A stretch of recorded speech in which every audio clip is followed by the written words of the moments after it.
fẹ́ fún gbogbo ènìyàn, we go dey alright. Àlàáfíà for you, àlàáfíà for me. Together we dey smile, peace we wan see. Make we gather hand in hand. Ẹgbẹ́ ọ̀rẹ́ ká darapọ̀, one love, one unity, we no go ever part. No more trouble, no more fear. Abonite everywhere. Àlàáfíà wa jẹ́ ká pọ̀, kò sí wàhálà mọ́. Àlàáfíà for you, àlàáfíà for me. Together we dey smile, peace we wan see.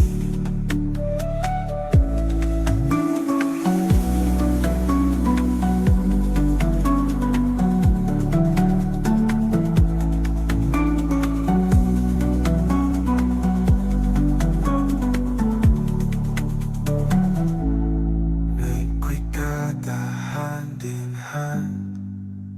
Ẹgbẹ́ ọ̀rẹ́ ká darapọ̀, one love, one unity, we no go ever part. No more trouble, no more fear. Harmony dey everywhere. Àlàáfíà wa jẹ́ ká pọ̀, kò sí wàhálà mọ́. Àlàáfíà for you, àlàáfíà for me. Together we dey smile, peace we wan see.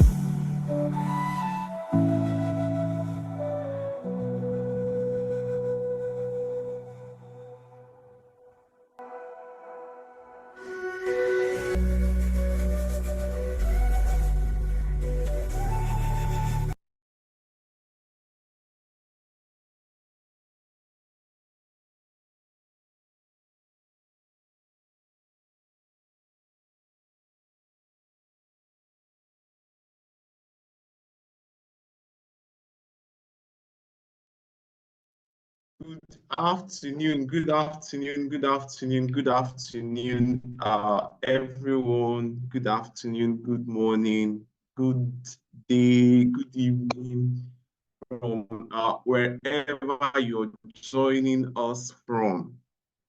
Please, I hope we can hear me as well. Good afternoon, everyone. Welcome, welcome, welcome, welcome. Welcome.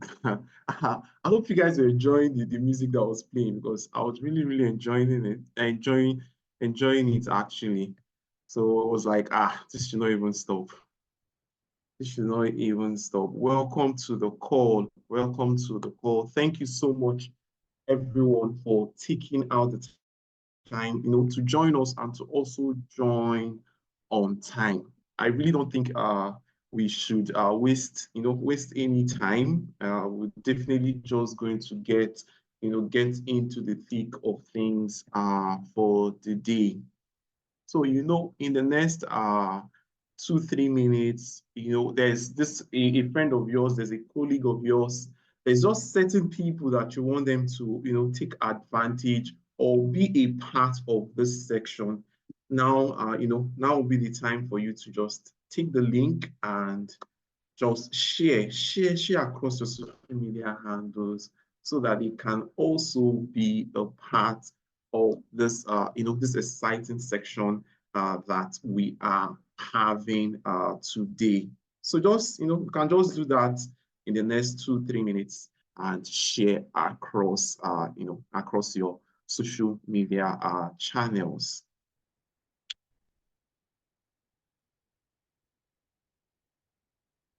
Awesome. So my name is Chidi Fidelis, and I am the head of business and sales for at Sitemap. But you know what? Today I am actually resting my sales cap. and I'm taking up the role of your humble host for this Digital Land Summit 2024. So I'm actually very, very excited. We have a whole lot of people that we are honored, right, to be introducing to you today, that will also be speaking, shortly within this section. So we have a whole lot of things lined up for you today. So don't go anywhere. Don't even move an inch. Ensure you have if you're someone, right, who is interested, who actually wants to know where this industry or where this sector is moving forward. What are the things happening in this sector? This is the event to be at. So I want to share something quickly. There was this particular statistics by Nairametrics that I came across just a few months ago. And, it stated in that research, it was stated that over 60% of Nigerians, both those in Nigeria and those in the diaspora, they face significant challenges, right? When significant challenges such as lack of transparency, long paperwork, and time-consuming processes when they want to invest in, buy a property, buy a land, just invest in the real estate sector. But there are these several challenges, that has been plaguing this particular sector.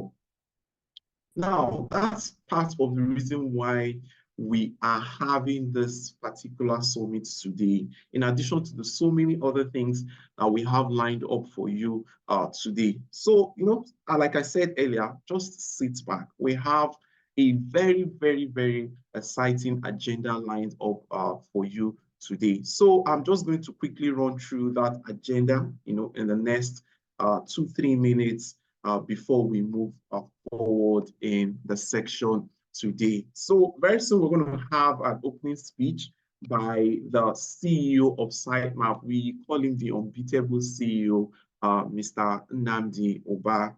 And from there, we're going to be moving into our first panel discussion for the day. Guys, I cannot wait to introduce the kind of people that we have in this panel section. Like, it is loaded. It is super, super loaded with experience and so much intelligence. So I have the honor of, introducing that panel section very soon. Then after the panel section, we're going to be moving into our major highlights for the day, which is the launch of the Sitemap Land Marketplace. Like, you're going to see how we've been able to simplify, transform how you conduct your land transactions from the point of search, from the point of looking for what you want, right? To the point of getting your documents and also managing the projects that you've invested in. So you're going to see all of that today. How we're going to show you how you can, by a click of a few buttons, you'll be able to do all of that. Now, after that, we're going to move into the second panel section for today.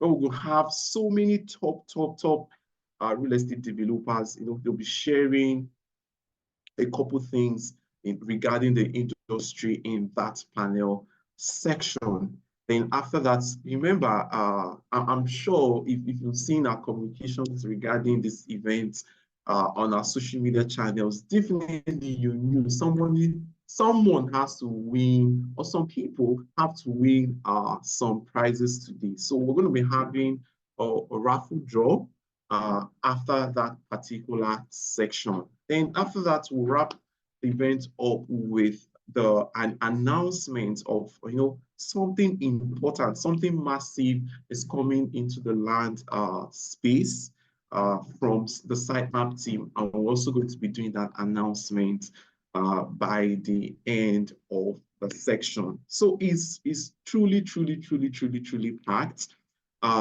If throughout this event, if you have questions Remember, on your screen, there is a chat feature there. Just click on it, drop your questions. I'm sure definitely those questions will come across to me. I'll be able to answer all the questions that you might have. So there's enough time for everyone to be heard, literally, right? And your questions answered. So it's going to be an amazing day of learning, insights, and innovation.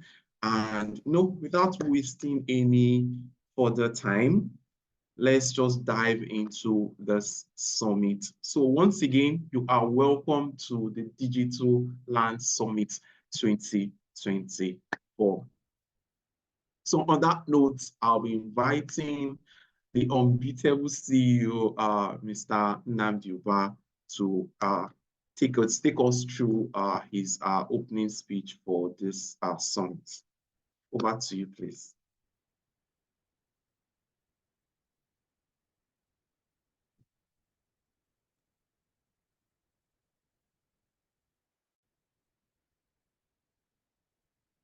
Good afternoon, everyone.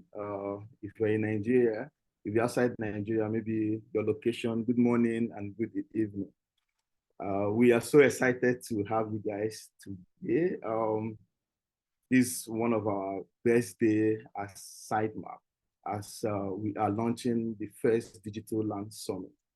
This is what we intend to be doing every year, bringing the industry players and people like us who really wants to invest in the real estate across Africa and especially in Nigeria to come together and talk about how the market is and how we can also transform the land market. Because we've been on the news, or if you're on the news or social media, you could see a lot of things happening, and we believe there is a way out, and technology can actually help in achieving or solving most of these problems. So I began this journey with my co-founder, Andy Freke, in 2018, looking for how we can be able to use technology to solve challenges in the real estate sector. We started this because Andy Freke lost a land he purchased in Port Harcourt. And we, even going to the court and all that, we wanted to find how can we solve this problem. And then we were actually running our own, another startup called BitPayer. We had to say, I think we need to use technology to solve this problem. And that was how we began our journey. And through our journey, we were able to partner with Nigerian Mortgage Refinance Company. I think the MD is here also. I'm excited to have you, sir. So we partnered with them in 2019 in order to be able to achieve what we are calling the digital land titling system, to enable the industry to be able to have a platform where people can actually access land transactions. But as we are going, 2020, COVID-19 happened, and it drew a lot of companies backward, both the government and everywhere. So we decided to shift our approach and started what we call Sitemap OS, the Sitemap operating system. So the whole system that we have built, we pivoted it into a Sitemap OS, operating system for real estate developers, which can help real estate companies to manage their land document or their land data. And so far, so good. We launched this in 2023, and with also a pre-seed funding of $400,000, which was also announced on the news at that time. And since then, we've been able to help over 180 real estate companies to use our solution in recording their system and recording their day-to-day land transactions. And going forward, we find that there is a need to have this marketplace where we can bring up all the lands that we have digitized into a platform, a single platform where anybody, anywhere can stay in the comfort of their home, virtually inspect any land at all. They can also reserve their land by themselves. They can make payments, and this land can be recorded in their name instantly. And that is why we are here, to launch this platform and show you how exactly it's working. And we're also launching a state of land report, which we are also going to be sharing the link, where you can go and download this report and read and see what we have through our 5 years of working in the real estate industry. We've been able to understand pattern, how the buyers and the industry players act, and we put all these things into a document. And you can, I think my team member has already shared the link. You can click and download and see what we have put together. I want to welcome you especially for being here. It's going to be awesome, and you're going to enjoy your stay. Thank you so much.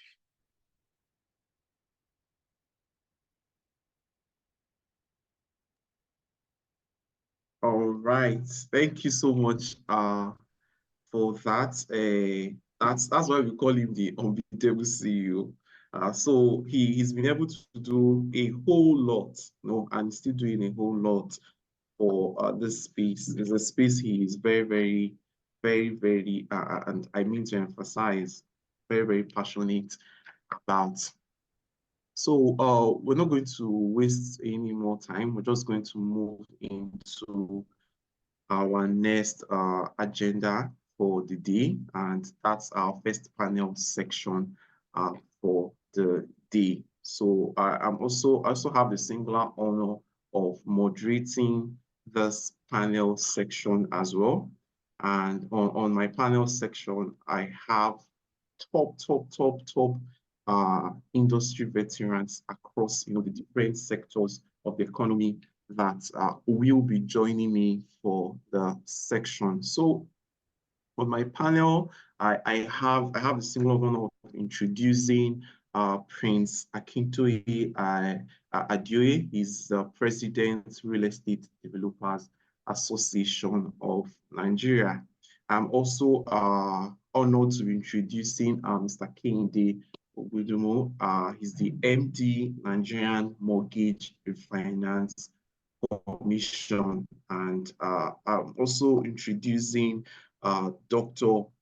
Jide Odusolu. He's the CEO of Up2 5 Holdings. And also we have on our panel Dr. Nkiru Aso. She is the SSA on Estates and Housing Matters in Anambra State. So you're all welcome to the panel section. Please, I think we could just confirm if you can hear me, you can hear us loud and clear. Good morning, everybody. It's a pleasure to be here. My name is Jide Odusolu. Hi, how are you? Awesome. Thank you so much, sir. Thank you very much for joining the call. So I'm just going to get into the thick of things. So today we're going to be looking at revolutionizing the land market in Nigeria with technology. So it is said that in the land market in Africa, right, has over the years, it has really evolved in terms of how land transactions and land processes were conducted in the past. Technology has begun to slowly creep into these processes in reshaping how we acquire, how we finance, how we also manage this landed assets. So today we're just going to be looking at, everyone on our panel will be sharing their view rather on the different areas, on their different forefronts, and how their areas have affected, have impacted land transactions, and definitely we'll also be looking at what the future also holds for this space in our country, Nigeria. So to start, right, I would want each of you to just briefly describe what you see. What are the things everyone on the panel section has been in this space for a very, very long time, right? And just want you to just quickly share with us what are the biggest challenges that you've seen, facing land acquisition, property acquisition process in Nigeria today. So I think I'll just start with Prince Akintoye.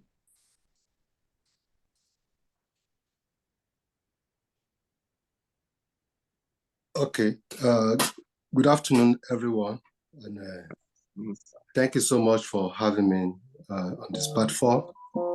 Let me start by commending System Map for broadening the technological space in Nigeria, and and also the other panelists that you have mentioned their name. Let me say that I'm so delighted to share this platform with them this afternoon. And let me also recognize the good work of Octo5 in this space. They have actually done a lot, and they happen to be one of our shining stars in the technological space. Land or real estate challenges in Nigeria, you cannot even put boundaries to it because every day it resurfaces in another dimension.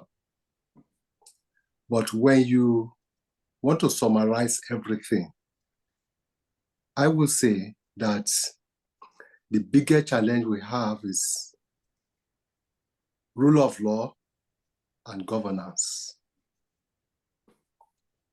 So where there is no respect for the law of the land, and where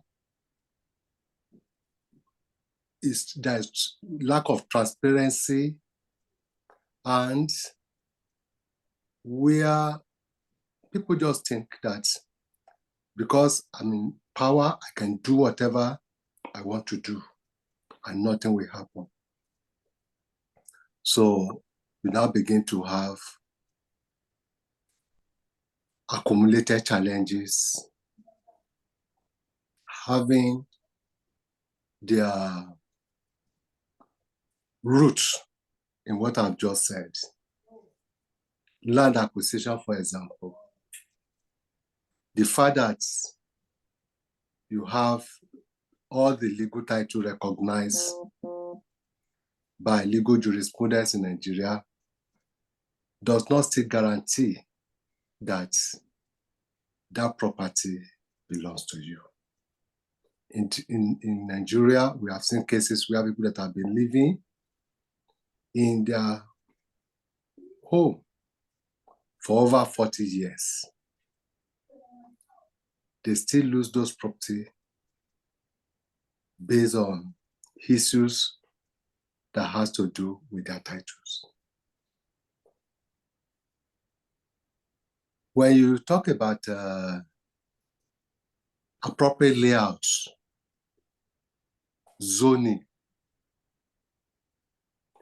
these are issues that will not go away with us. But these are also issues that we can address, that we don't even supposed to have such issue, having been colonized by Britain, that has conquered that challenge, and we have so many countries to leverage on. But as I've said, when you start the discussion, everything still comes down to one particular issue: rule of law, land governance. We need to get it right from that space. When we get it right at that level, I think that every other thing will synchronize in, and since it's a very, very big topic, let me yield the floor to other panelists so that they can comment. Thank you. Awesome. Thank you so much, sir, for sharing that. like you mentioned, it's a very big, it's a very big topic, right? And since we're still on the topic of the biggest challenges, I think I want to move over to Mr. Kehinde, right?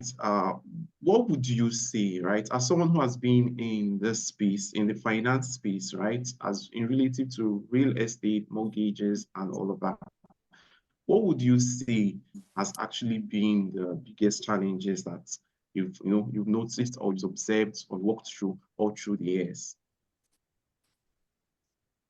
Thank you very much. I hope you can hear me clearly. Good morning, everyone. Good morning, fellow panelists. I'm delighted to be here with President of RIDA, Prince Adeoye, with my brother Jide, and every other person on the panel. I'm also excited that the sitemap is getting to this major milestone.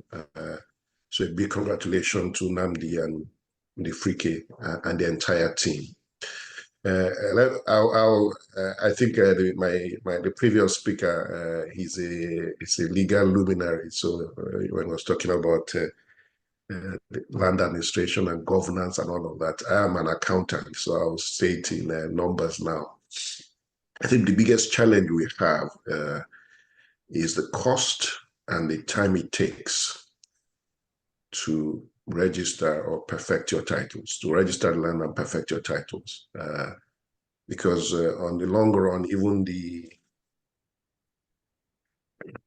governance and all of that, what it results in is increased cost, which can either be directly on the asset itself or in legal costs, which can be exorbitant. In fact, I was before this meeting, I was looking at India.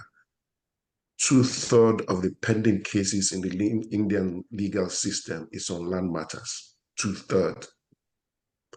So you can imagine, and I'm sure we don't have that statistics in Nigeria, but even if we get this right and reduce the number of litigation and the cost of litigation, even administration of justice in Nigeria might be smoother than we think and it currently is.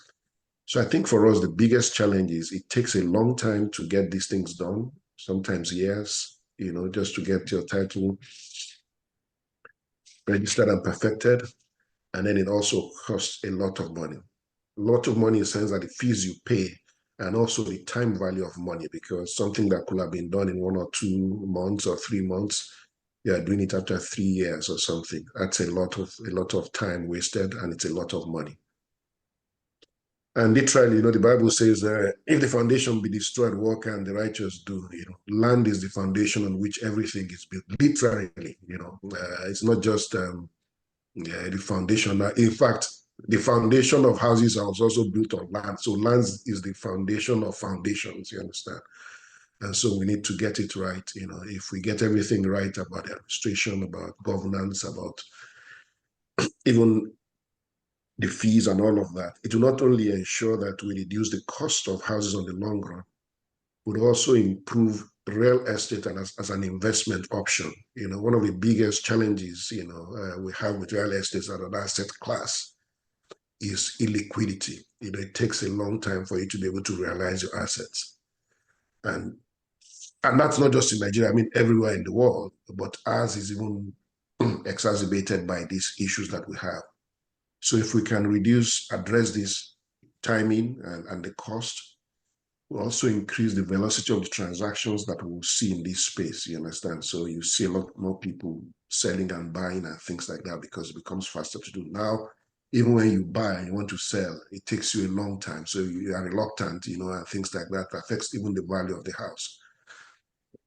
So I think if we get these two right, which is the time and the cost, we'll have gone a long way in addressing one of the biggest challenges that we have in this space. So I'll stop here. I know my colleagues will have other things to add. Thank you so much. Thank you so much for sharing that. So I picked a couple of things from what you shared, the time and the cost. And these are critical aspects of land transactions, the speed with which land transactions are conducted, the ease with which these transactions are also conducted. They are critical factors that actually influence how much of these transactions are being done, or how someone would want to, or someone would desire to actually be a part of this kinds of transactions. So thank you so much for sharing that. And I'll move over to Mr. Jide, right? Mr. Jide, you've been in this space for so long, right? For decades upon decades, right? And I'm sure you would have come across a lot of those challenges, right? Can you just briefly share with us some of the challenges, right, you experienced? And there were some of those challenges, looking at where we are currently, right? Have some of those challenges been addressed? And are there still some that we're also looking to address? Hi, good morning, everybody. It's an honor to be here. I hope you can hear me. Louder. Oh, okay. Well, it's an honor and a privilege to be here. I salute my president, Dr. Adeoye, the president of Radan. As my other brother Kende noted, he is a lawyer and also a seasoned player in this industry. I salute Kende Ogundemo on two levels. One, for the good work he's been doing at NMRC, and the support NMRC under him has given to innovations like Sitemap. Without him, we won't be here today. That's a cold truth, because they had to put their money where their mouth is to support this kind of initiative. So kudos to them. And of course, I salute the Sitemap boys themselves. I call them boys, but I mean, I really believe in what they're doing. Namdia and Ndefrike, they put their mouth where they put their pocket where their mouth is, and they put their mouth where their muzzle is. And that's why we're here. And kudos to them for coming this far.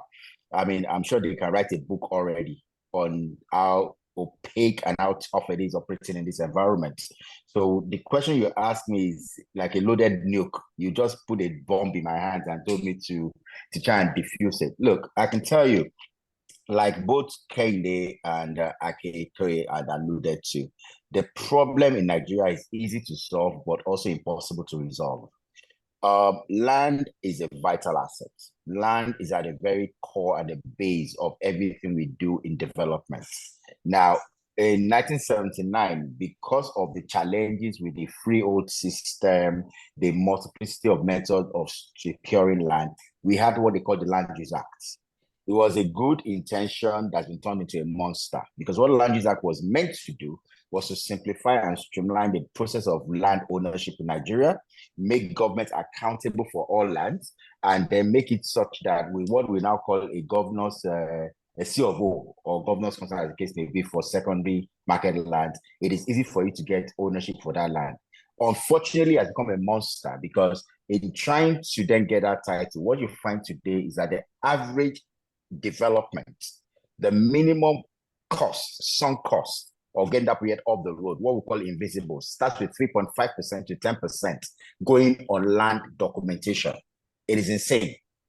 There's nowhere else in the world where 3.5% to 10% of your cost disappears trying to get documentation done on land. You have not put any money into the project, you've not started any work, you already sunk that. Now, to make it worse, in order for you to get your C of O or consent, as the case may be, there's something called a survey that you have to originate. Now, that of precision in information ensures that I call surveyors babalawos. I mean, that's like native soothsayers. The reason I call them that, and I say jokingly to many of them, is that they are the alpha and the omega of this our project. If they tell you that your land is 1,000 square meters and they don't like your face and they get there and they mischart the land, you can end up with 600 square meters and you're dead. And if they tell you that, if they like you and they tell you that your land is 1,000 square meters and they just decide that they like your face, you can end up with 1,500 square meters. It sounds like fiction, it sounds ridiculous, but it happens every day. It's happening in Abuja every day. It happens in almost every state where land dimensioning is not precise. So once your land dimension is not precise, how do you go to investors and say, okay, I want to do a development project, it's going to cost me 2 billion naira, my land size is X. And then the very first thing they do to verify your land size tells them that the land size is actually inaccurate. So you have lack of precision in data, you have the challenge of the LUA itself, then you have government inconsistencies. What you find is that government policy, and I Dr.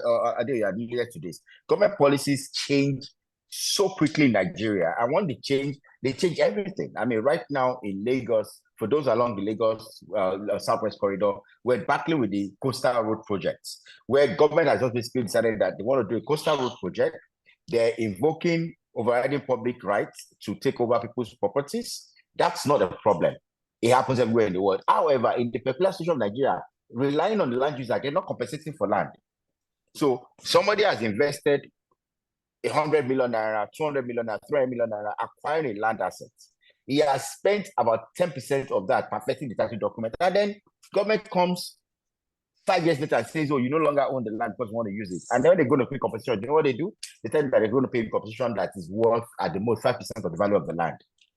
How are you going to get investors, real investors, to invest in that kind of environment? You just basically told them that anything can go wrong. Okay? Then you have issues. Then you have issues around.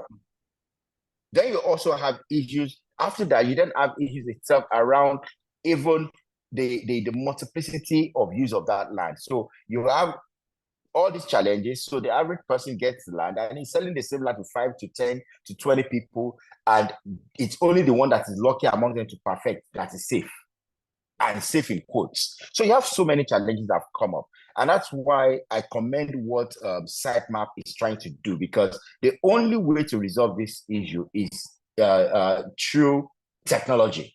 Is to systemize our land banking, is to systemize our titling process, is to ensure that it is near impossible for you to make changes without affecting the very core of that land asset. Now, there are many things that need to be done, and many players in the industry are trying to do this, including even tokenizing land assets. And these are all major initiatives. But one thing we've got to be able to do, and I'm glad that I noticed that here we have people from government also on this platform. And I'm not talking about people like Kende. They're not government. They are government-owned enterprises to make things happen. They're not government. I'm talking pure government functionaries, the actual custodians of title and all of those things. We need to change our paradigm. Land is an asset, but it's also a means to an end.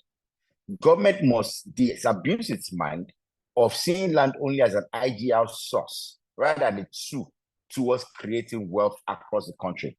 Until government understands that development actually comes when land is monetized, we're not going to get out of this hole. And until we get out of this hole, we cannot grow the industry.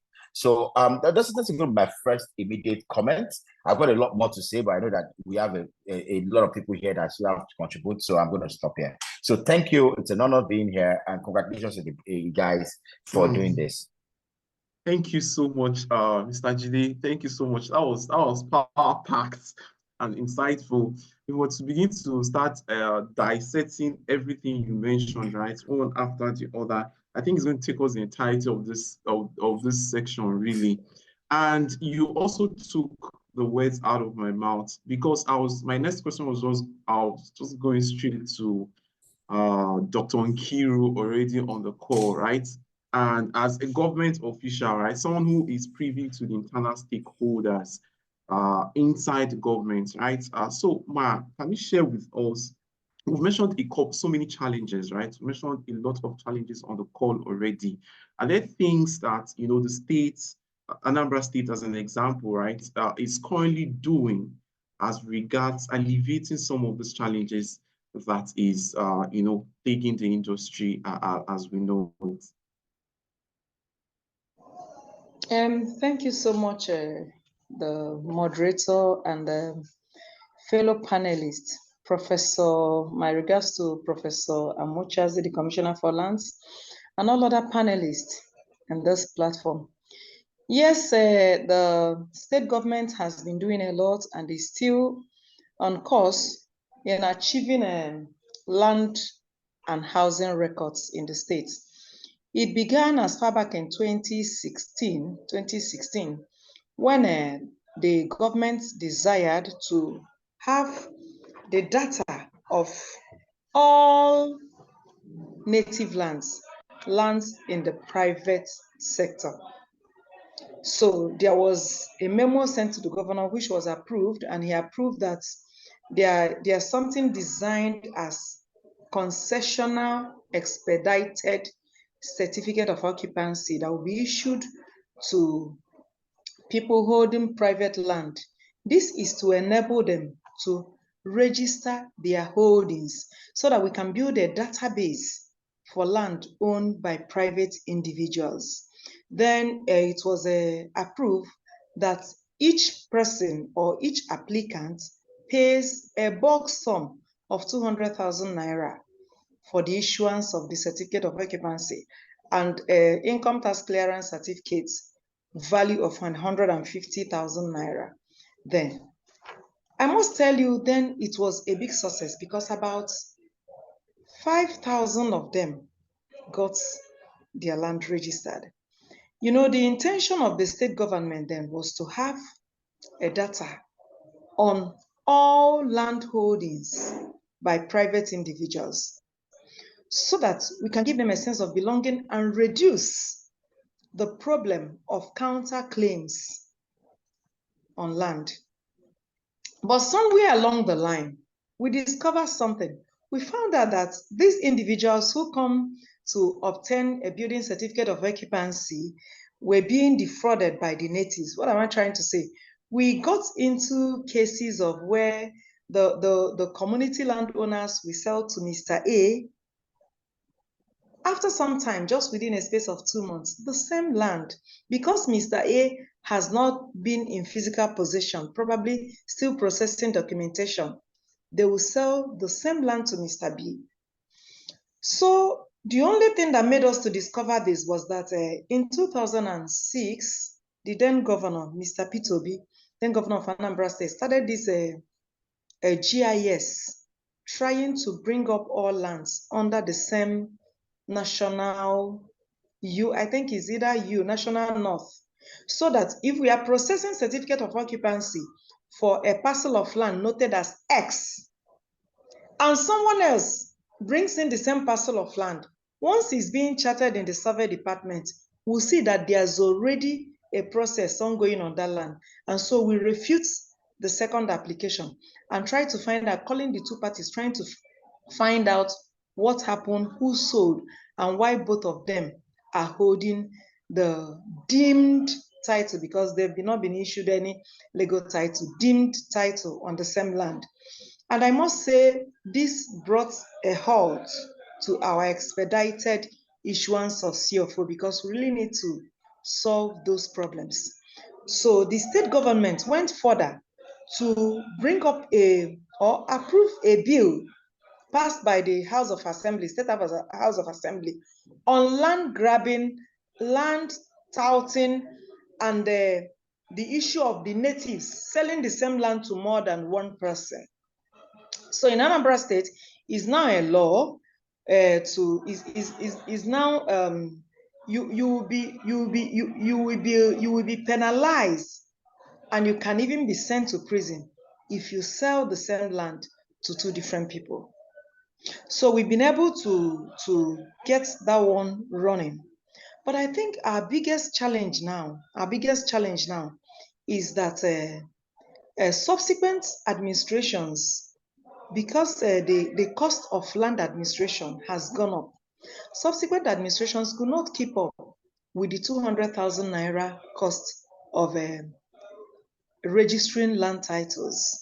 And so they now updated it to the premium being different, the other fees being different, and the tax clearance, the cost of getting tax clearance certificates, they have been increased. Notwithstanding, we went further to educate the local people, the rural people, the chiefs, the land committees of different communities on the need to register their land. And then we found out that most communities, in fact, almost 70% of the communities in Anambra State have boundary issues.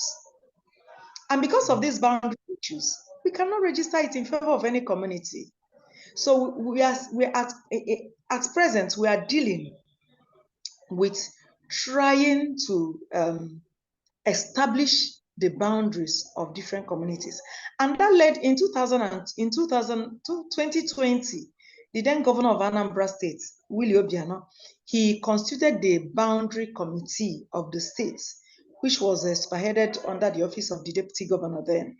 And they've been working hard to establish the boundaries of all the communities of the state. But then our biggest challenge is getting our rural communities to accept the fact that governments have their interest at heart. Just like the former speaker said that because the government has turned land titling into a means of making revenue, other than means of being an enabler, as stated in the Land Use Act, an enabler to make people have easy access to land. Land is being turned as a means of making revenue. But aside that, yes, it can be a means of making revenue.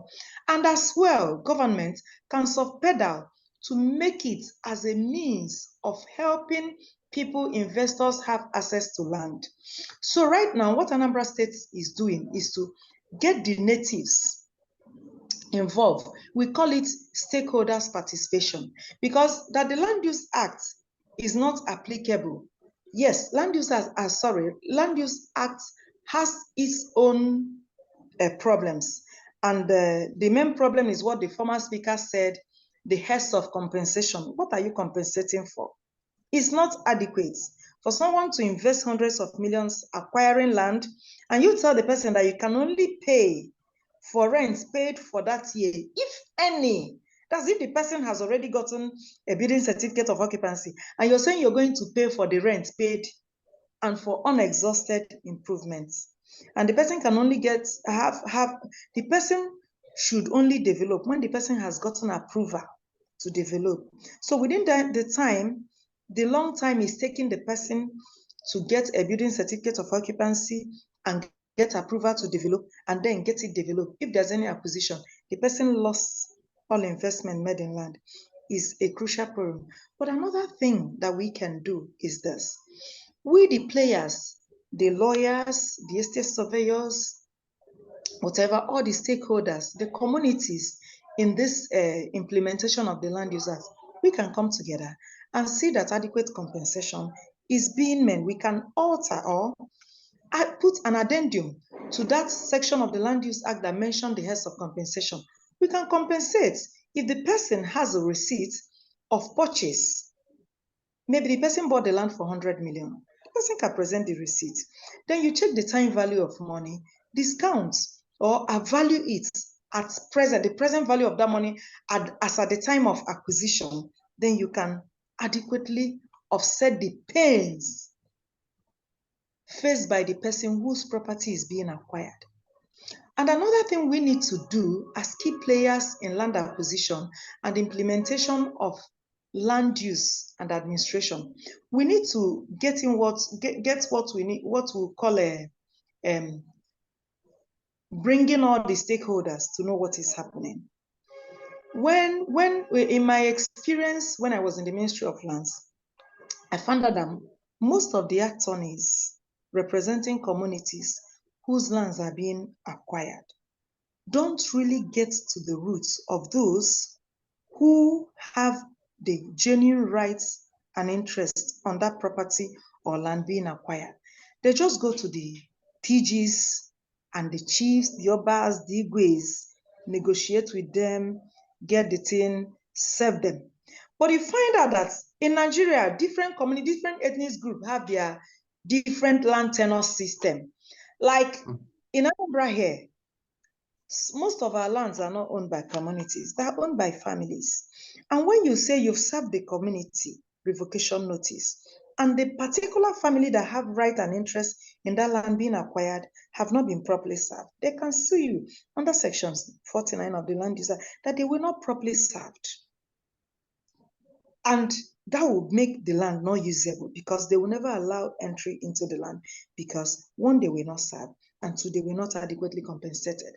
So now I think we have a lot of work to do in land use and administration. We need to go back to the drawing board, come back together, try to imbibe the use of bringing all the stakeholders, letting them know what is happening, trying to feel their pain, mitigate the loss they are going to face, and use that land for the common benefits of both the person investing, the government, and the community at large.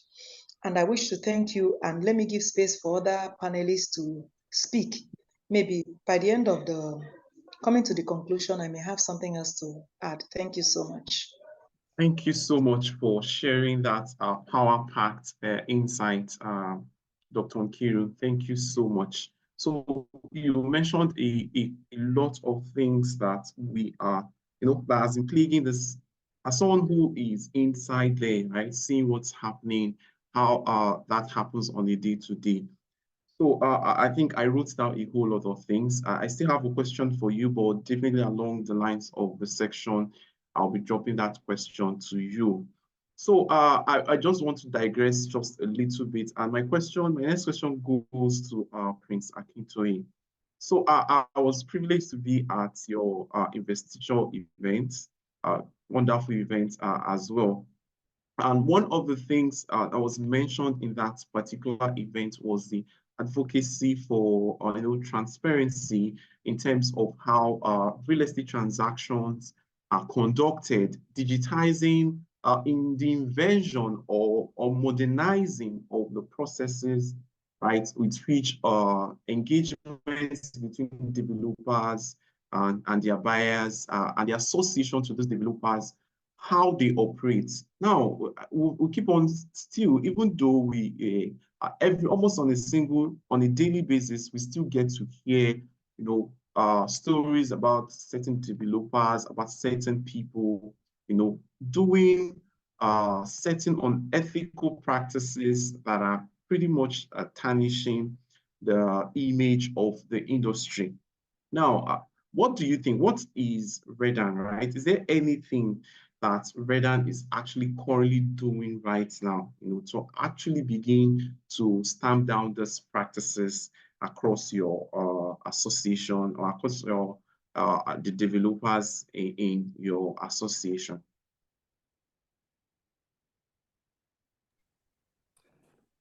Yeah, thank you, moderator. In Nigeria, we have so many developers, estate developers. Redan have in his book about over 5,000 developers, and that is quite major. That is quite a huge size, because if 5,000 developers are getting it right, that would be a very huge influence on other people that are not doing it right. You see, transparency is a very big word, and it's a word that we just have to embrace with whole sincerity. It starts with developers. Even your projects, you have to embrace transparency. The product you are selling to the public, you must own the products. Lawyer will say, "Nemoda queen none abet." You don't give what you don't have. So, if you don't have title to a property and you are selling, that is not good enough. And there is a difference between I own a piece of land and I have a legal interest. I have the legal capacity to sell that piece of land. Today, we buy land and we move to development. We all know that before you lay the first block, there are approvals that you must obtain. That is part of transparency. And that is the advocacy that we are championing among our members first and to the general public. That before you put that property out there in the market, please be sure that legally you've done all that you are required to do under the legal space, and also even moral space, to ensure that that product you are selling, you have the legal right to sell the property. Transparency too, in the demand side. Just 7, 8 years down the line, if I take my UBA or First Bank card, my debit card from Nigeria, and I get to the UK, and I get to the ATM machine there, and I slot in that machine, that card, I'm going to get cash. Because the people that rate, the body that rates nations, Nigeria was clean, and Nigeria was enjoying that credibility that we are not, as it were, a conduit pipe for money laundering. How many developers are cooperating with the authority to ensure that transactions are reported, so that we are not somehow carried away with the money we are receiving, but we are also following the law that requires us to find the necessary entries for certain amount of money that we are receiving.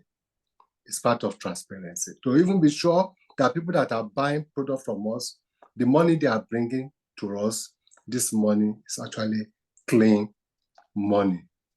It's very hard to do, but it's part of transparency. That way, I just have to do it because that is what, at the end of the day, will help us as a country. How do we drive transparency? Technology. That is the answer. That is the shortest cost to it. It takes technology to drive transparency in all forms. It is technology that will take information to the public space, because if you are not informed, there is little you can do. You are going to be operating within the space of information that you have. We are talking about the Coastal Road. Coastal Road, fantastic idea, fantastic development, big infrastructure. But at the same time, when we applaud this infrastructure, some people should not be crying. Some people should not be weeping on money. Now, the information out there concerning the hullabaloo raised with the issue of Coastal Road, that was made possible because of technology. Before that, probably people that were affected were the only people that we got to know about it. But today, it's in the public domain. So if we as developers and we as members of REDAN, if we are not doing that house cleaning, technology will cane us to do it. And the new Redan office in Abuja, we have to create PropTech Hub in that office to encourage and to promote and to let the whole world know that Redan is ready for technology. And at Redan PropTech Hub today, when you come to Abuja, you can just check 24 hours data services, confident place for people in the tech place to hibernate. And the reason for that is this. If you want to buy into something, you have to embrace people in that space. You have to be very, very close to them because all of us will thrive on information. And Redan is doing a lot of endorsements on digital space for digital players to encourage and to be part of it. Transparency, as I've said, cut across demand and supply side.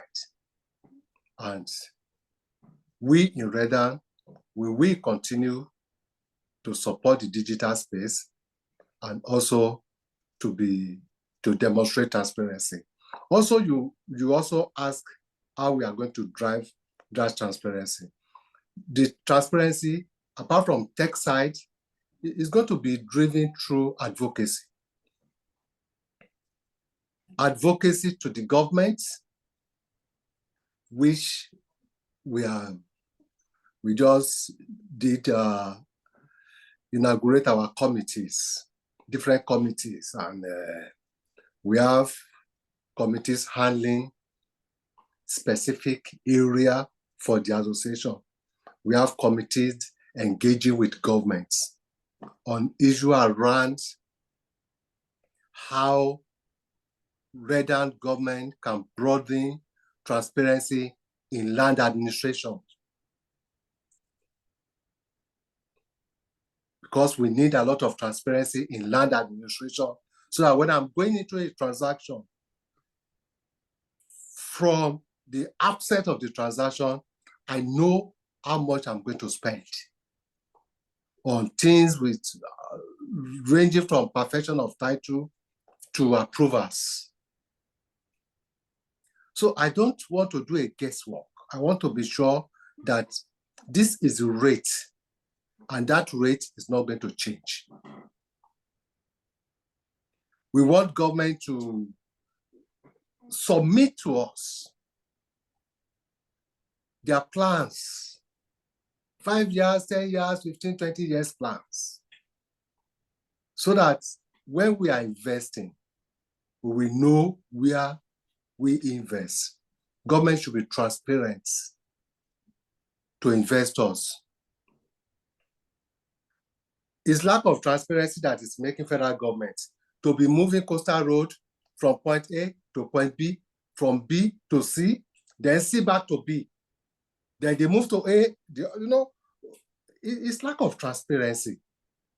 Some of us, we bought land there because we had knowledge of the Coastal Road alignments. But part of the Coastal Road alignment has actually been consumed, let me use that word, by the ocean. Government does not want to go and feel and reclaim the land back from the ocean. So government is coming back to my own land that initially was not part of Coastal Road. That is part of lack of transparency. So why are you coming to acquire my land that was not part of Coastal Road when that road was mapped out? And the compensation too is not going to be compensation that's really worth it. So it's huge, I've said, and we can continue to discuss it, but let me give the floor to other panelists because I'm here to learn. You know, I'm a brand new. Thank you so much. And I Thank want you to so learn. much, sir. Thank you. Thank you so much, sir. I've been enjoying this section so much that I totally forgot that we were actually timed, you know, for the section. So it's, I believe, those of us listening to us, right, that you've been learning, you've been hearing from our panelists share their insights into what is actually happening and what are the things that are currently being done. So I'll just, you know, quickly run through our last questions for our panelists, and I think speaking on the point of advocating for transparency. This question is for Mr. Kehinde. The NMRC has been advocating for a mortgage registry, right? A proper land titling system. Forgive me if that's not the exact name, right? But I believe it's something your company has been advocating for. Do you think that this is actually a necessary need, you know, to taking advantage of the transformation that should be happening in the space? Thank you very much. Yeah, no, we believe firmly in the rule of law and then in having an efficient process to ensure that things move with speed and accuracy. And so when we started, we brought in about 5 legal firms to draft what we now call the model, the mortgage administration law for us. Essentially, what we are trying to do is to make sure that every state adopts a land registry system and regulations that ensures speedy processing of all land-related matters, you know, because as we've all said, you know, all the panelists have said, you know, just having something that works efficiently, that is transparent, reliable, and also fairly priced, you know, something that is efficiently priced, not too steep, will ensure that we have assets that can create generational wealth for Nigerians and their families and their descendants to come. So we have what is now called the model administration law. Again, it's just something that will streamline the whole process of land titling, administration, and all of that states have started adopting, you know. In fact, we'll be going to Katsina. Katsina wants to adopt now. Benue, Lagos has done it. Many other states, Nasarawa, Ekiti, and all of that. So we're working on that. But we're not just limiting ourselves to that. We're not even saying that, should we even question the whole essence of having physical titles to land, you know, where you have the C of O in paper form? Should it be something that should be dematerialized, you know, such that, you know, now when you have shares of Nigerian breweries, you don't have the share certificates with you. You just have something that has been totally dematerialized. And so it's easy to transfer, it's easy to sell, it's easy to unload. And so we started working with the World Bank on what we call electronic mortgage asset registry system. They gave us some funding to do some research. And now we have started now saying, okay, can we look locally within Nigeria? We know that CSC, a Central Securities Clearing System, has dematerialized share certificates. And so we started engaging them, you know, can we do something on land as well? And then maybe work with a few pilot states to get this done. So I think our view is holistic. We're looking at every segment and just saying that, can we provide solutions into the bottlenecks that we have, be it legal, be it processing, be it financing.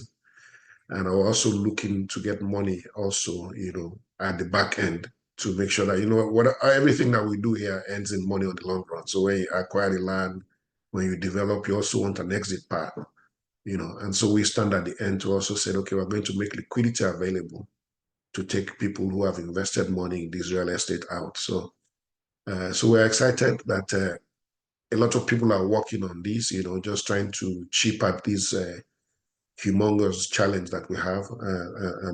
So I'm encouraged by what I've heard, from my panelists and from what Sitemap is doing. And I believe that we will get there and we'll be proud of our country and ourselves and the wealth that we'll be able to create for Nigerians in the long run. Thank you. Thank you so much for that insight. Thank you so much. So my next question goes to Mr. Jide, right? So like I mentioned earlier, you have so much experience in this space, and you are also someone that we've seen is open to the adoption of technology, across using technology to solve this particular challenges. Now, looking at this industry in the next 5 years, in the next 10 years, right, at the pace with which we are going, are there digital technologies that you believe we should be looking out for, right? On our panel, we have the president of REDAN, we have our government official on the call, right? Are there technologies that they should actually be looking at to leverage based on your experience or based on what you've come across, across several other areas of the world? Well, thank you for that. Thank you for that question. And I'm going to just piggyback on what Kehinde just said. I mean, I'm excited when he mentioned the CSCSC and what they've done with stocks. It's a no-brainer, and that's a future. We've got to dematerialize land titling. Listen, it doesn't make any sense that we're still stuck in the feudal era when it comes to documentation in Nigeria. Everywhere else, you go into the land registry. You don't even need to go into the land registry. You go online, you pay a basic token fee. You can do a land search. You finish your land search, you go or you exchange contracts with whoever owns the title right now. He hands over whatever he has to you. You go back, you upload your documents, and you can basically complete the process, complete the forms. Your lawyer has signed and notarized the documents. You upload them, and the asset is transferred to you. You do not need to go and beg anybody in the land registry. You don't need to know who the registrar of title is. You don't need to know any of that. And so what NMLC is doing right now is huge. So if we can continue to piggyback on, I mean, that's the way they created the model mortgage foreclosure laws. Unfortunately, as good as that process was, it's not been effective, because what use is mortgage when you don't even have the underlying assets? How can you get the underlying asset when even the land, which is at the base, is disputed or cannot be defined or verified? So first that is going to happen is we're going to, by hook or by crook, move into digital registry era. It's going to happen. That's the first thing. Second thing, closely linked to the first one, is that we're going to have all lands geomapped. It doesn't make any sense that other than if you remove Lagos, I know Ogun State had started before we left then, but I don't know if they still continue. If you remove Lagos, remove Ogun, from what the lady, the madam said, Anambra, I know that Rivers was doing a GIS program before. I don't know if they continued. I know Kaduna has a similar project. I don't know if it's been completed. If we remove those states and remove Abuja, we don't have a GIS system that every state doesn't have a GIS system. It makes no sense. You're going to get to the point where all lands will be geomapped, and using systems like Sitemap that can connect to their back end, people can do search. I can sit down in Lagos and do a search on a land in Jigawa. I should not have to go there. And listen, this is where it gets interesting. Jigawa State makes more money because you get paid a token every time somebody does a search. So if, for instance, the Jigawa State government decides tomorrow that they want to create ranches, and they advertise it in the papers, and I'm a developer, I'm just probably starting a ranch. I go online, I don't need to know the governor, I don't need to know the commissioner for lands, I don't need to know the registrar of that, I don't need to know the surveyor general. I basically go on a solution, whether Sitemap or whatever else, I pay a fee, the state gets out of that fee, I do my search, I find that the land exists, I can see where the land is, I can use Google Earth to triangulate and see what the state of that land is. I can get data on that land. I can do all my plans before I ever even get on the plane to say, oh, I want this land. So that's where the future is. Closely linked to that also then is you then get to the third level where people can actually transact, where people can actually exchange title.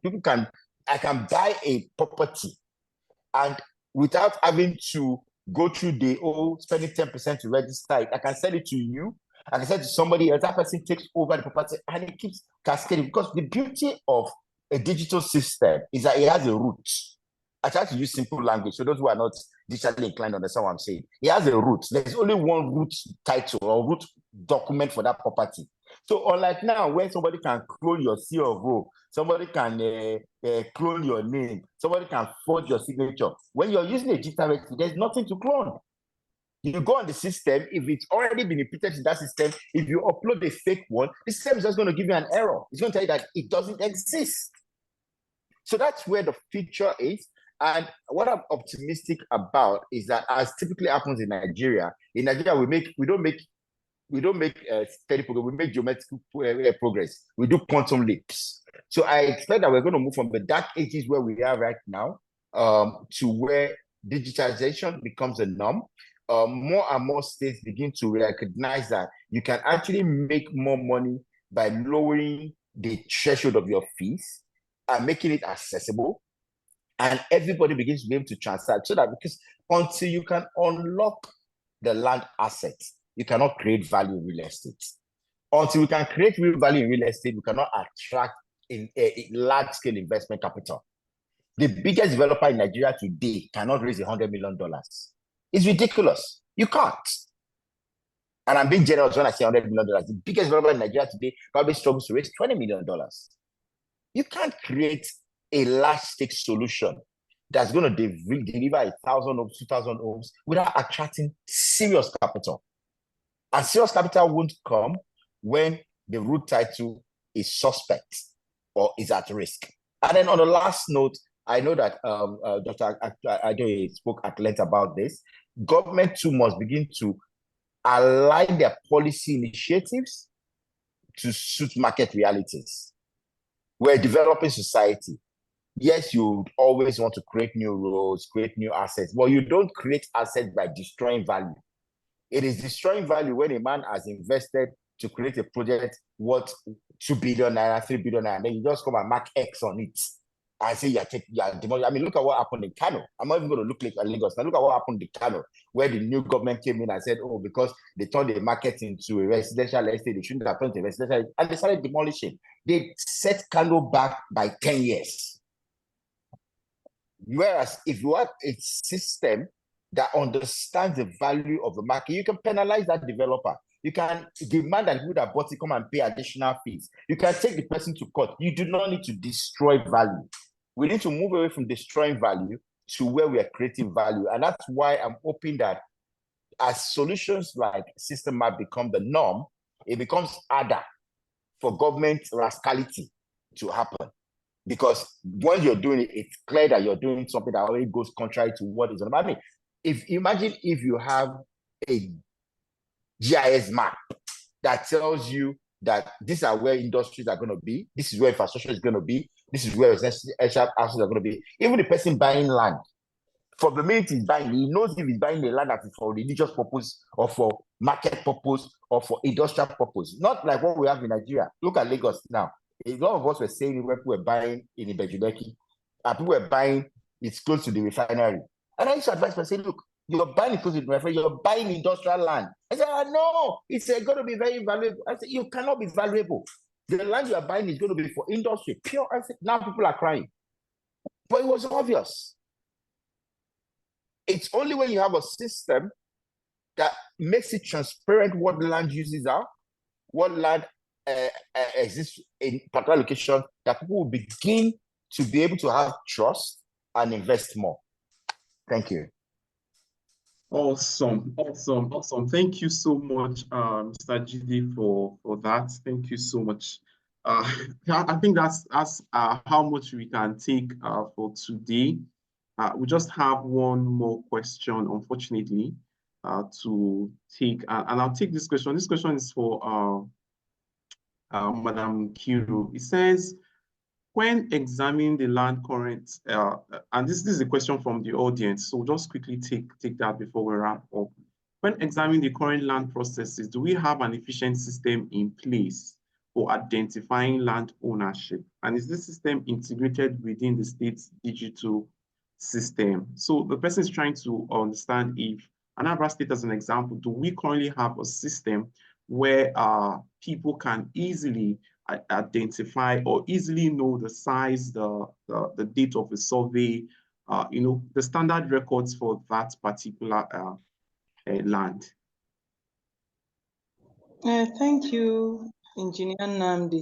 Yes, in Anambra State, you can get such information once is a registered land. You can get it from the deeds registry in the Ministry of Lands, because then it will give you the details of the owner, of the date of allocation or date of issuance of building certificate of occupancy, the size of the land, the local government in which the land is sitting. In fact, the details, every detail of both the property owner and the property itself.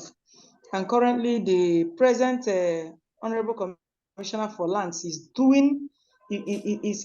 working very hard to ensure that you can get this online, so that you mustn't visit the Anambra State Ministry of Lands to know all this.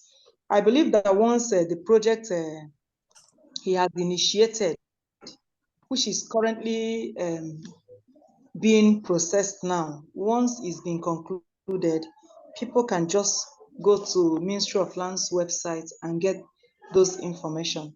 The only issue that we have is with the private developers, like all these people, private developers like Dubai Estate, Oakland Estate, and all these estate developers.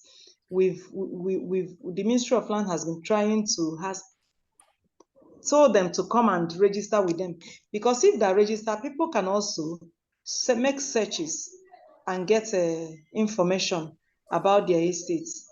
But right now, we only have few of them registered their layout design with the Ministry of Lands. So, but once is a registered land by private owners, yes, in Anambra State, you can make application to the deeds registry through the Honorable Commissioner, and the details of that property will be given to you. Thank you. Awesome. Thank you so much for addressing that. Thank you so much. So we still have a couple questions, but that's how much we can take. These questions, we've taken notice of them, and definitely the answers to these questions will be shared with us. I hope my panelists, right? I hope they've enjoyed, chatting with us just as much as I have enjoyed having this section with them as well. So thank you so much, everyone. Thank you so much for your time.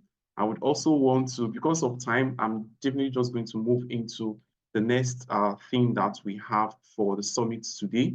So I would admonish our panelists to just stick with us stick with us for just a few minutes, to see us through while we launch the land marketplace. So earlier today, I spoke briefly when I was talking about our agenda for the day about the land marketplace, right? And how that platform was going to be helping or simplifying the land buying process for the average Nigerian, for pretty much the stakeholders, the developers, the realtors, the buyers in the country. So in the next few minutes, we are going to watch a video, and we just pay attention to see what the land marketplace looks like, and what you can expect to get by the end of the video. I'm sure by the end of the video, you definitely see the link to access the marketplace, and it would have gone live by the end of the video. So every single thing we'll be talking about on the call, every single project we'll be mentioning on the call, you can now access all of that project on the marketplace. All right, so let's For decades, the process of purchasing land has stayed unchanged.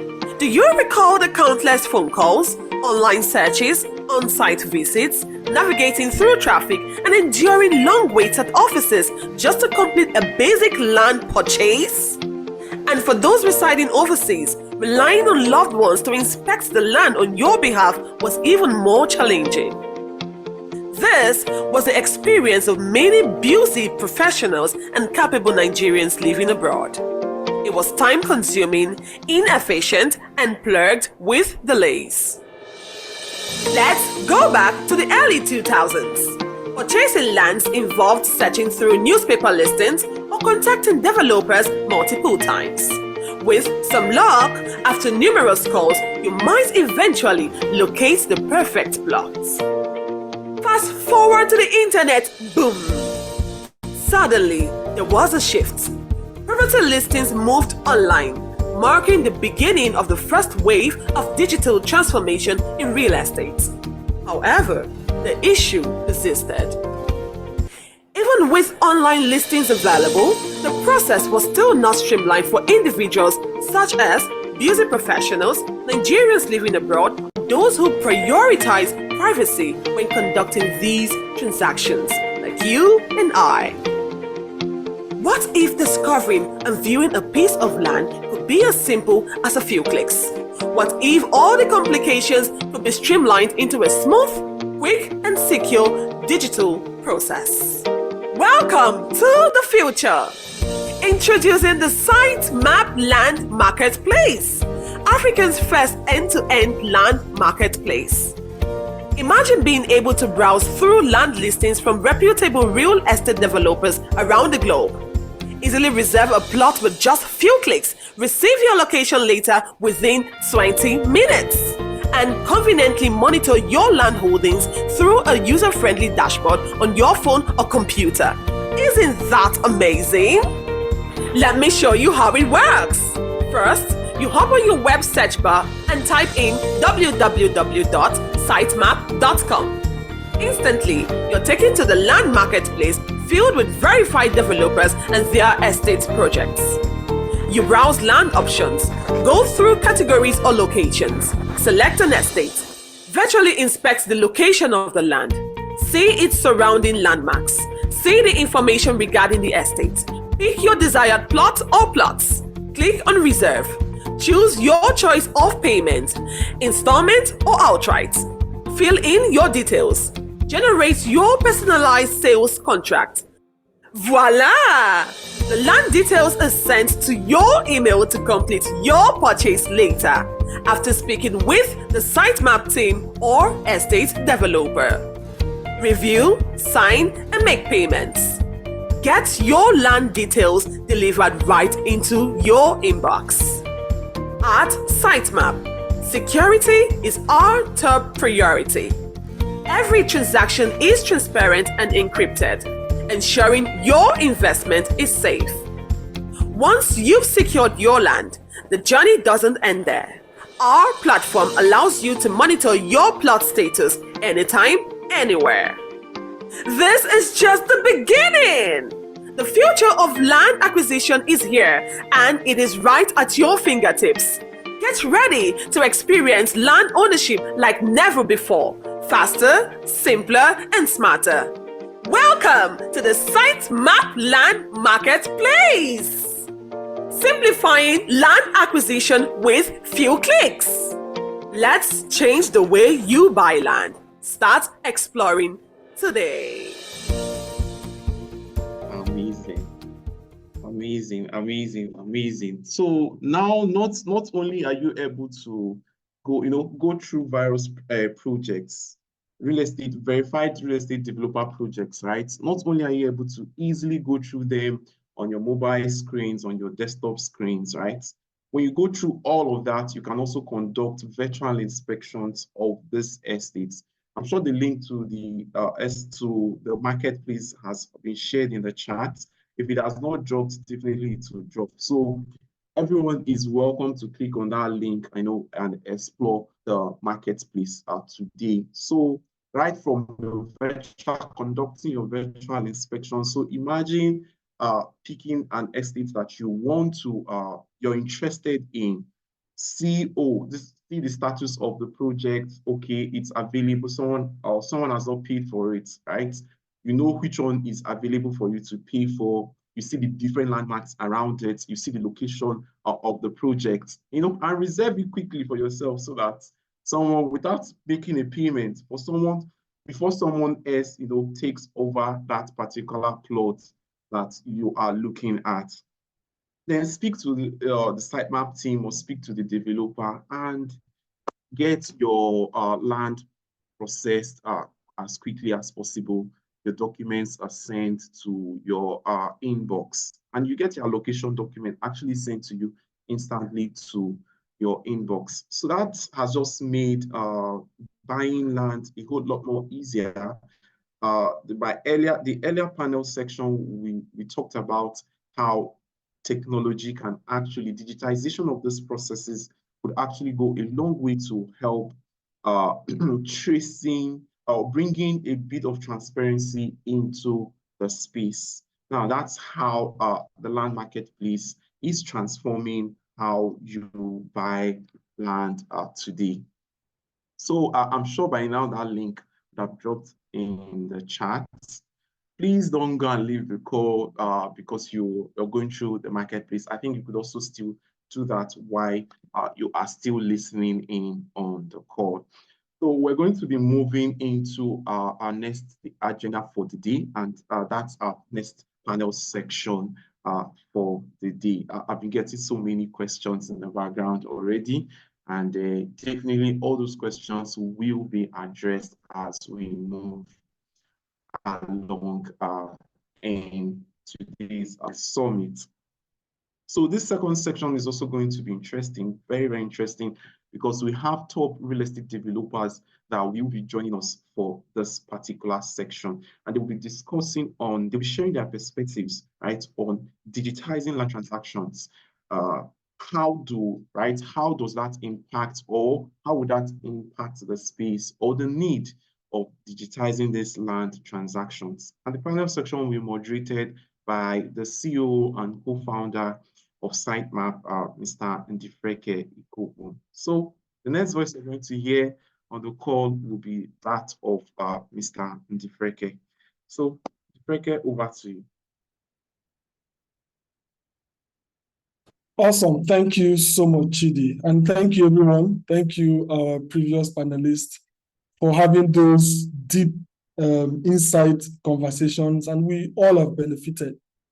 But now we're going over to people who are actually in the field, who are doing the things that some of the developers, some of the industry leaders have talked about, the real estate companies, the CEOs and the MDs, developers themselves. Unfortunately for this session, we also have the Commissioner of Lands of Anambra State, represented by Mr. Victor Wakashi. So he's also going to join this panel to share insights, words, of course, from the Commissioner. So I'm going to introduce first on the panel, Madam Amaka. Madam Amaka is the MD of Leadway Properties. She's here on the call. We have Mr. Ibrahim Noah, is the MD of Novaric Homes. We also have the CEO of Arnold and Associate, that is Mr. Arnold, is here on the call. We have Mr. Devo. Mr. Devo, I'm going to share some information about Mr. Devo later. We also have, he's the MD of Realty Point Limited. We also have Prince David. He's the Vice Chairman of Land Shop Limited. So welcome my wonderful panelists to the call, to this particular session. It's going to really be interesting, and we are happy to have your lineup to share your insight and your experiences in this space. But I'm going to start with these information that I've read recently, and that's about the activities in our space. Now, if you look at cities like Lagos, Port Harcourt, Abuja, you realize that these locations is currently attracting a lot of people, into these cities. So you see a lot of people leaving the rural areas coming to these urban locations, and that is serious growth, in the number of people in the city. growth in people also means growth in housing, all right, which is an exciting thing for you in the business as developers. But you also realize that amidst the growth, there are also challenges. Some of them have been addressed by the previous panel. I also want to seek your insight in them. We are going to see during this panel, gentlemen and ladies, how these developers that you have, or we have, are currently adopting technology, the efficient methods, smarter ways, sustainable ways that they are using to build our cities. Some of the things that they are doing, you probably are not seeing. They're going to tell us today during this session. So I want to start with Madam Amaka. You've been around the space for quite a while, and you've transited from doing some other thing outside of the space into the space. We're happy to learn about that journey with you. But since you started, as a real estate developer, what has changed in the last 5 years in the real estate space? So I'll begin with Madam Amaka with that question.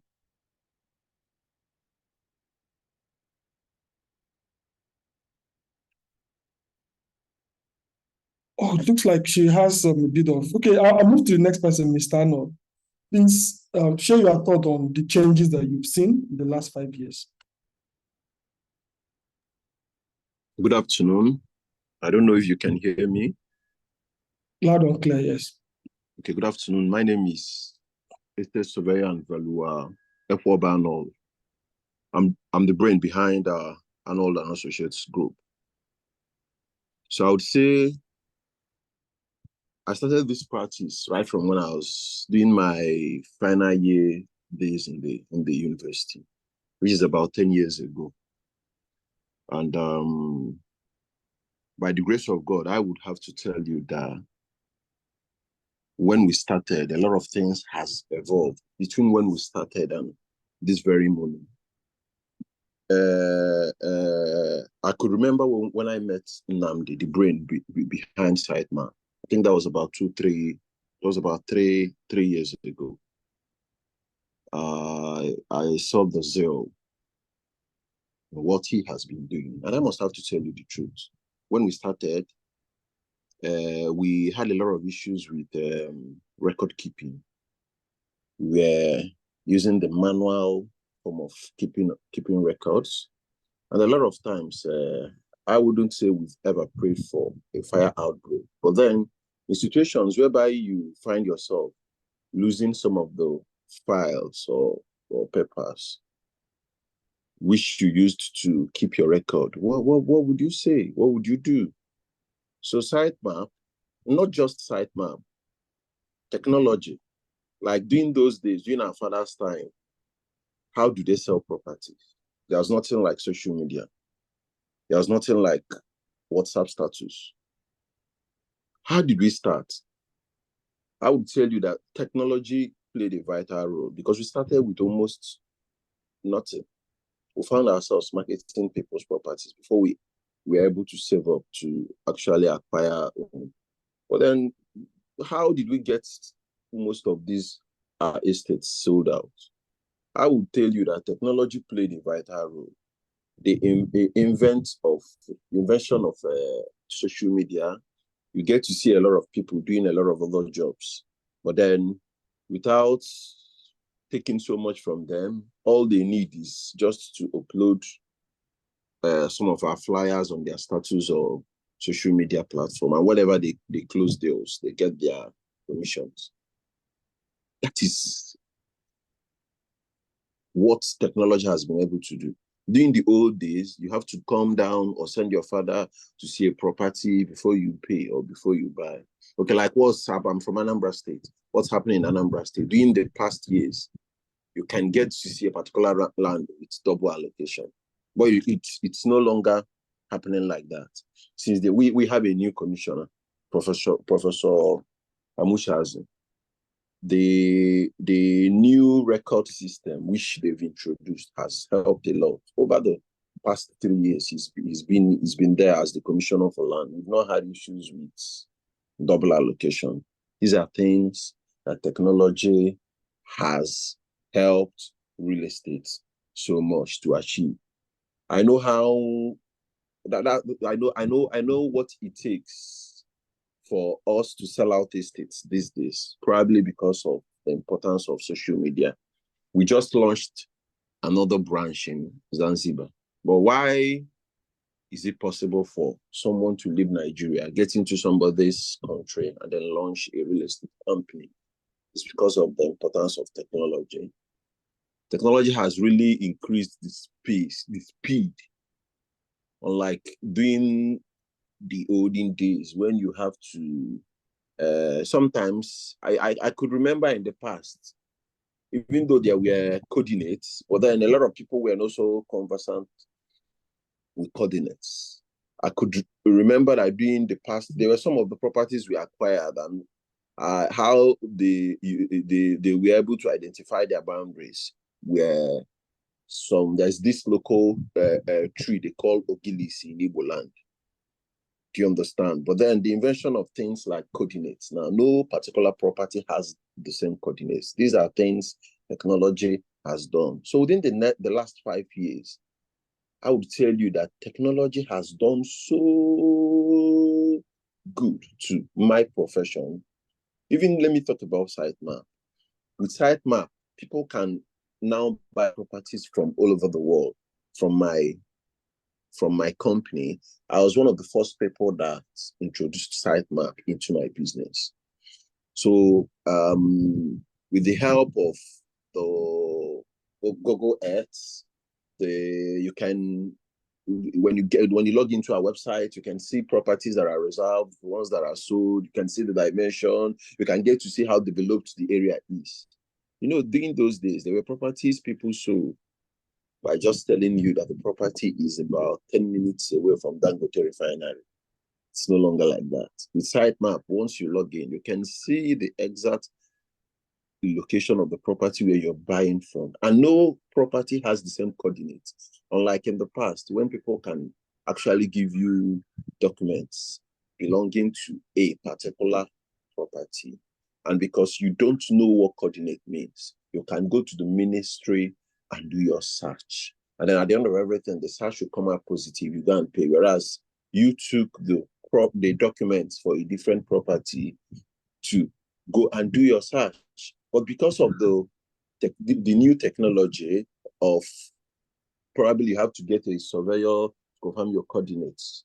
With these coordinates, with these new inventions, a lot of these things, a lot of this scam that has been going on with real estate has reduced so much. So with this, I think I've been able to, if I can end up spending the whole day telling you what technology has done to what we're doing. Like these days, we can even we use Sitemap to keep our record. We still back up cloud. And at the end of everything, you see that it's basically almost impossible to lose data. So I can spend I can spend the whole day telling you things technology has done for us within the past 5 years. So, but then with these ones, I think, so I don't end up taking so much more time than I'm supposed to take. So I would tell you, technology has helped us so much. And true to that. Thank you so much, and thank you for those insights. Speaking from the inside, from your own experience, personal experience, but also move to Mr. Noah. I know that recently you celebrated your 6th anniversary for your company. What has changed from when you started in the last 6 years? You'd like to share that with us? Yeah, good afternoon, everyone.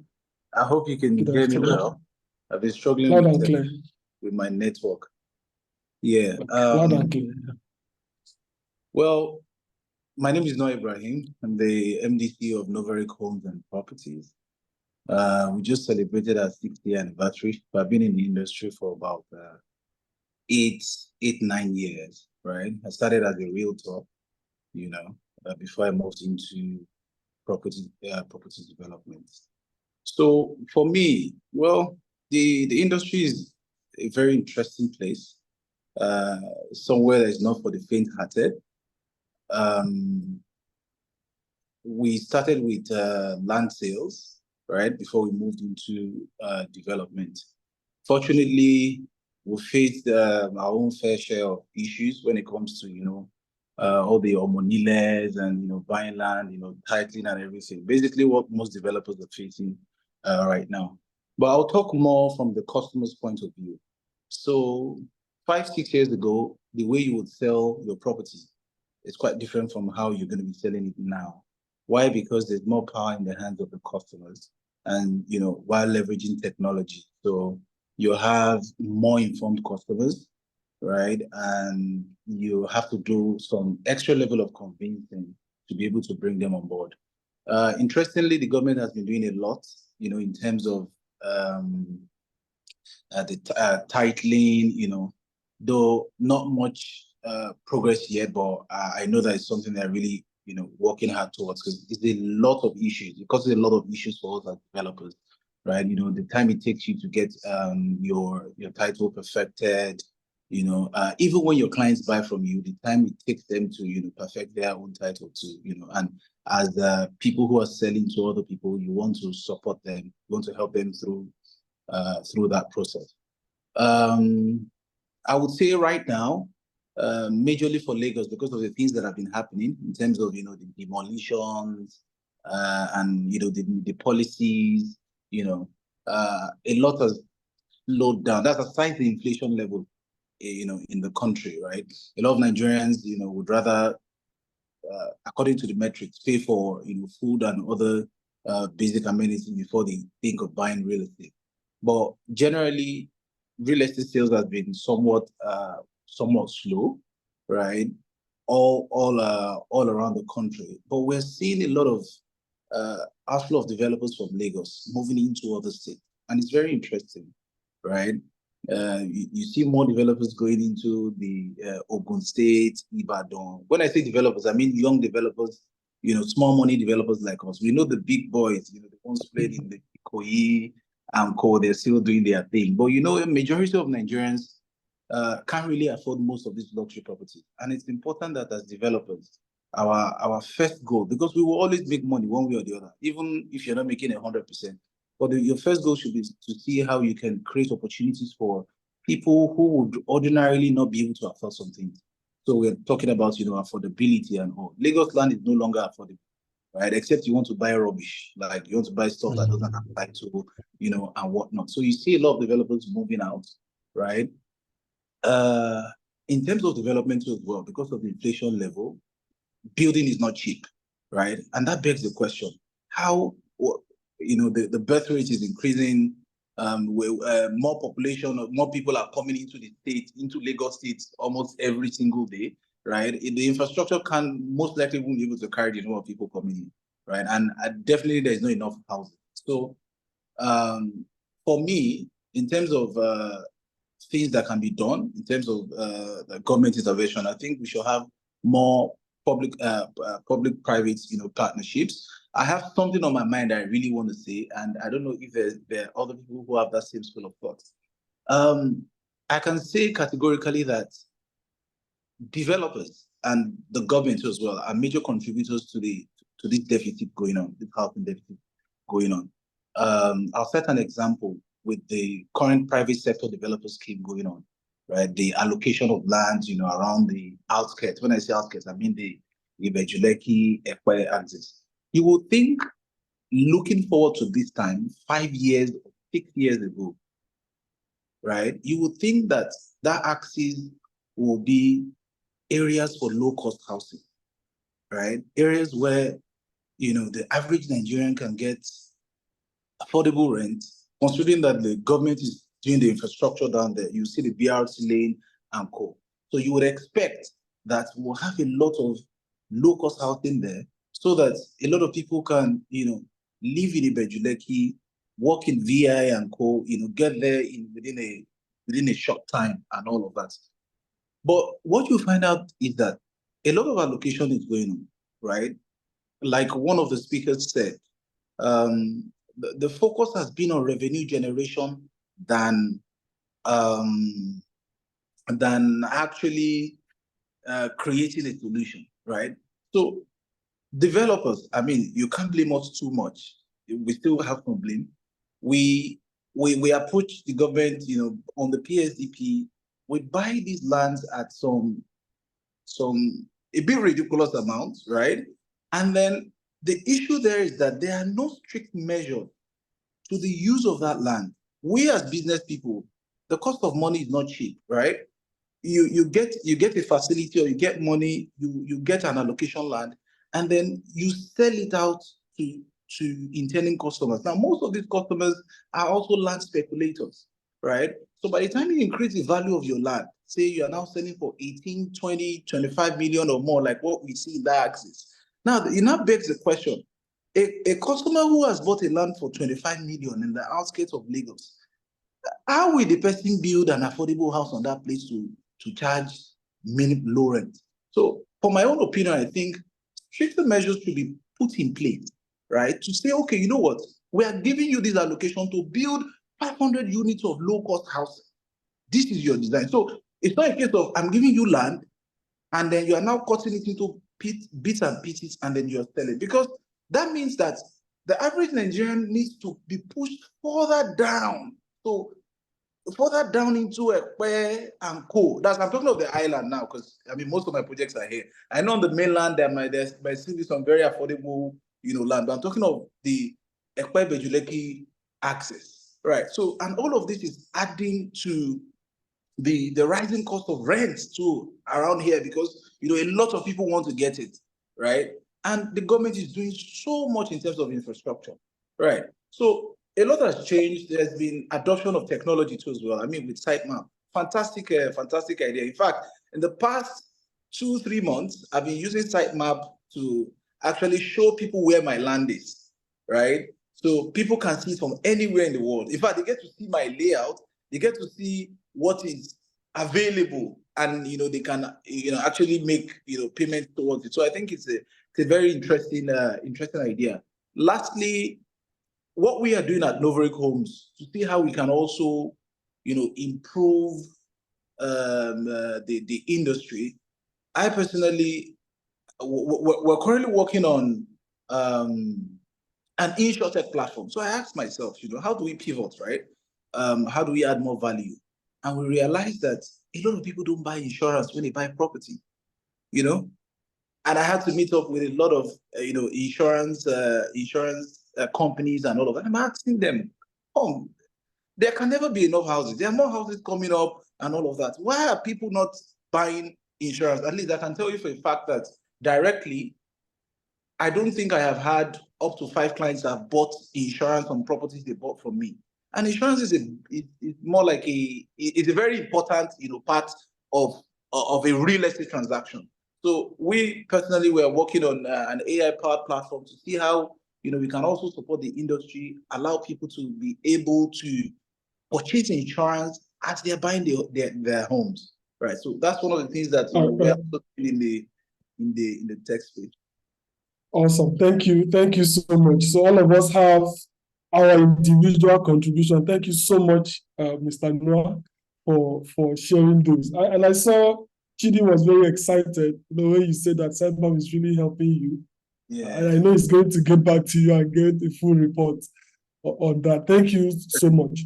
But I'll move to the commissioner now, represented by Mr. Victor. And I'm going to ask a government-focused question, policy question. We just want to learn, what is that one thing that government is doing to improve the real estate sector and infrastructural development, especially in Anambra where you operate? Mr. Victor, please go ahead.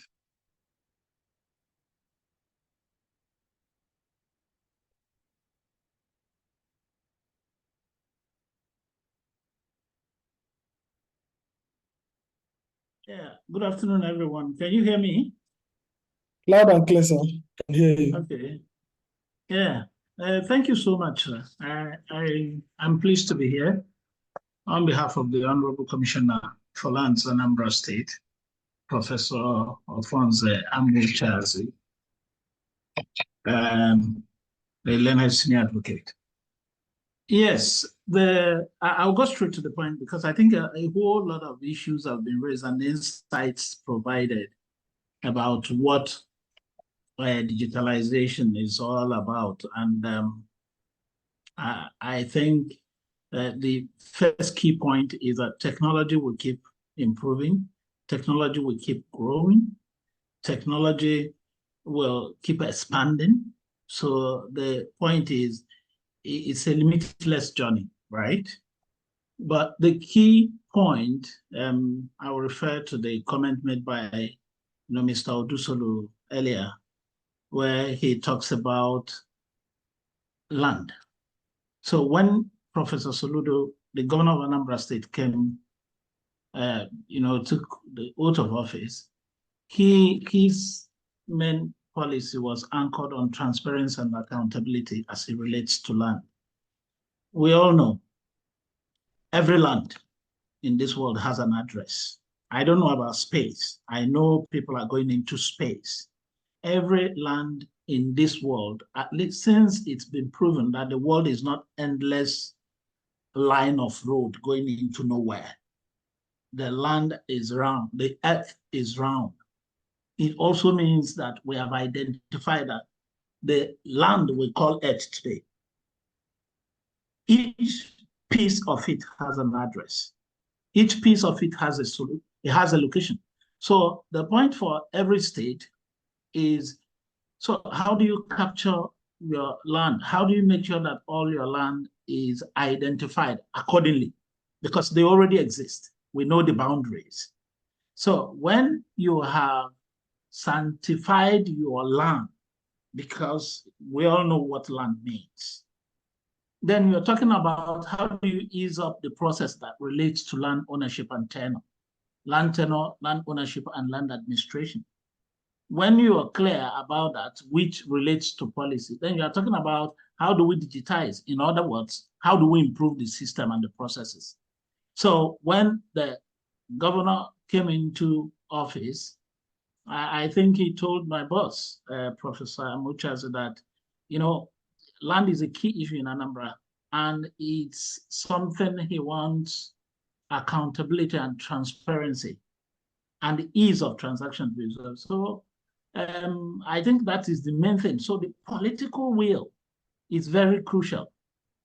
We all know what the Land Use Act says about the powers of the governor. It vests a lot of power on the governors of state, which in itself, the Land Use Act is also a constitutionally backed piece of law. So if the governors have the powers they do, it means that for you to even start the digitization of land, which includes all parts of these processes, the geolocation, mapping, land data collection, property identification, just name it. The point is, you must start from the policy. So Anambra is where it is today because the policy of the governor is land transparency, accountability, and the ease of transactions. And that's what it took Lagos to achieve what it has done today. It was a policy change. So the digitization process in itself is just a process. When you have your policy in place, because there's also the law, of course, the law will improve with the policy. And then you're talking about infrastructure. Those are the three key main items, I think, that we have identified in Anambra State as being very crucial. So what has been done? The policy position was clearly stated. It was in the manifesto of the governor. So it's not uncertain. You know where the government policy is as far as land administration is concerned. That already cleared the doubts of investors, developers, and people who want to deal on land with Anambra State. Remember, there's nothing to hide. We have a competing, neighbors. You have Asaba. Even without so much going on in terms of even the digitization process. But the value of land in Asaba is something to take note of as compared to what is happening in Anambra State. So the policy came in place. We're looking at the laws now. various laws. At least I can tell you there are proposed laws on planning, there are proposed laws on urban regeneration and all that. With the law, we're talking about the infrastructure. And the infrastructure here is basically what do you have to put in place? The technology is part of it. As it is now, since the inception of this administration, we have now a place where when you come in, you feel like we are transacting in land. The Anamjis has become a very beautiful place to visit. And when you are in that building, even though there is still the plan to make it better, you will feel that you are here to transact on serious business. Land is finance, land is law. And land, of course, is an emotional issue, which all of us know. So every process that deals with land has to be very straightforward. It has to be transparent. From, identifying it, to selling it, to exchanging it, it's about the fungibility. I know development lawyers and development professionals will tell you about, the value of land depends on how easily you can transform its value. The state has recognized, state has applied the political will, state, at least Anambra State, has recognized that fact.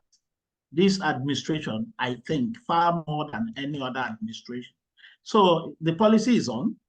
Now you're talking about the laws, and then we're looking at the laws and the regulations relating to, even in terms of, public-private partnerships and dealing with developers. I'm very happy that Mr. Arnold is here. He's one of our key players in Anambra State. The point is, because of the land tenure we operate, you also need to have a good relationship with private developers. We have a land tenure system that is very peculiar. That's what you have: family land, you have community land, you have government lands. These are not things you still get in developed countries. And what it means that there must be a synergy. The present government in Anambra State has opened up that relationship by making calls, policy calls for private developers to come in, relate with the government, talk about their concerns, so that there could be policy streamlining to ensure that the state achieves its aim. So that is key. We take it from policy, law, and infrastructure.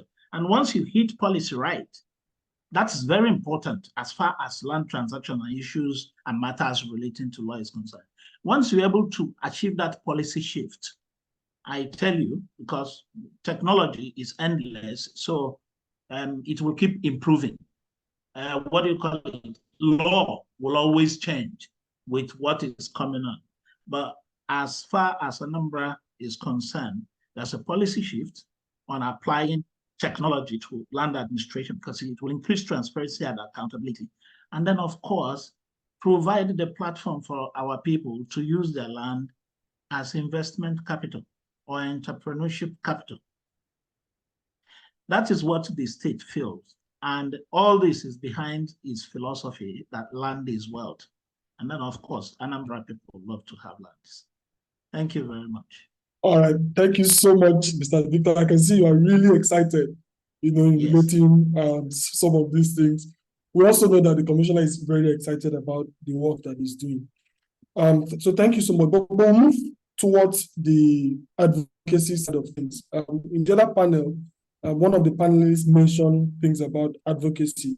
I think the president of REDAM said that a lot in line of his work. I also know that Mr. Debo is very huge on advocacy. We've seen him talk to people, even the younger generation, on how to build that skill for real estate investment. But sir, Mr. Debo, what do you think that the developers can do to contribute to, the change that we're all looking for in the real estate space?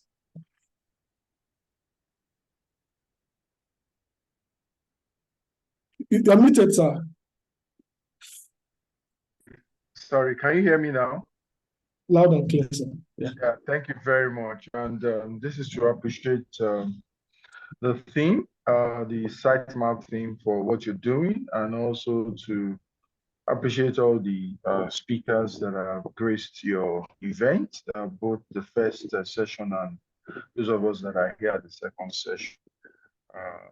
My president, Prince Akere, and all the notable real estate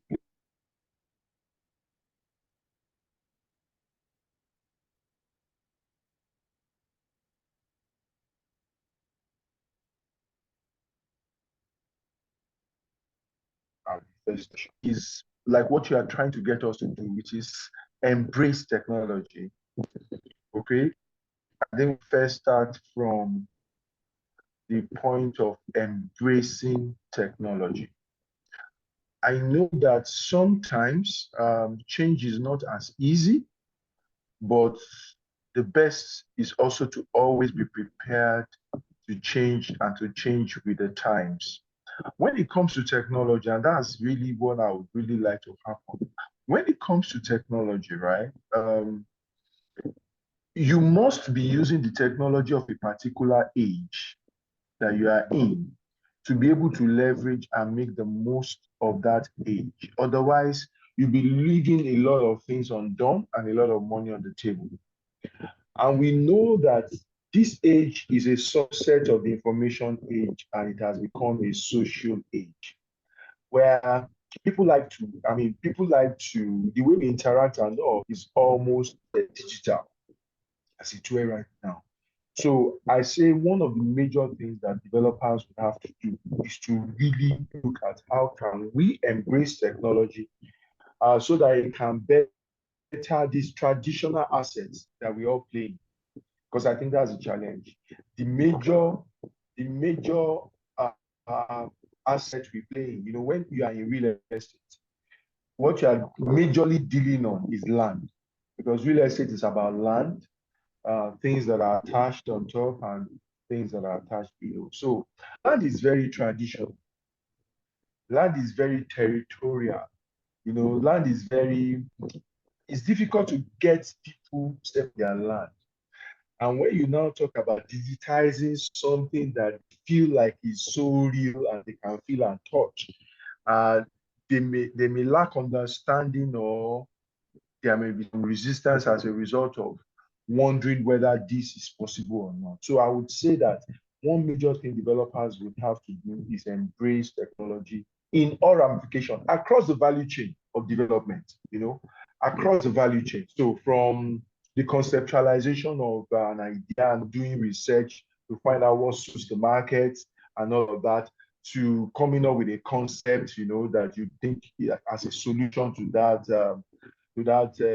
need that you got as a result of the research, to coming up with this and all of that, selling, to the construction, you know, and then to the management of these properties when they are handed over and all. So need to embrace technology. That's what I would say.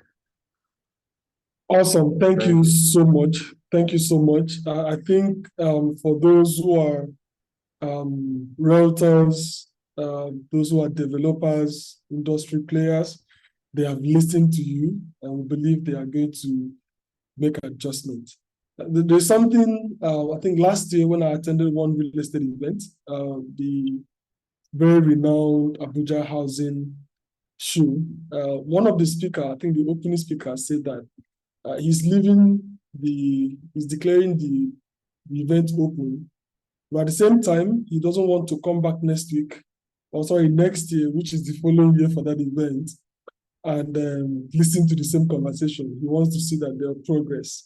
So we want to believe that when we meet next time, there's going to be some serious progress. So I'm going to go to Mr. Prince now, to Prince David now.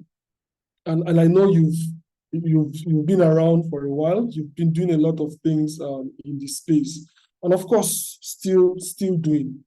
But I want to listen to your where you see opportunities in the real estate space. Where are these opportunities, whether for technology or the way that we should change generally? Things that the changes that we can make today to give us better reward, 10x, 100x reward in the future.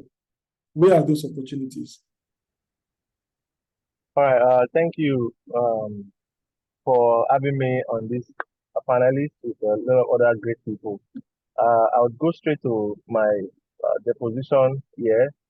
I want to say that the land report, the digital land report by Sitemap is very apt.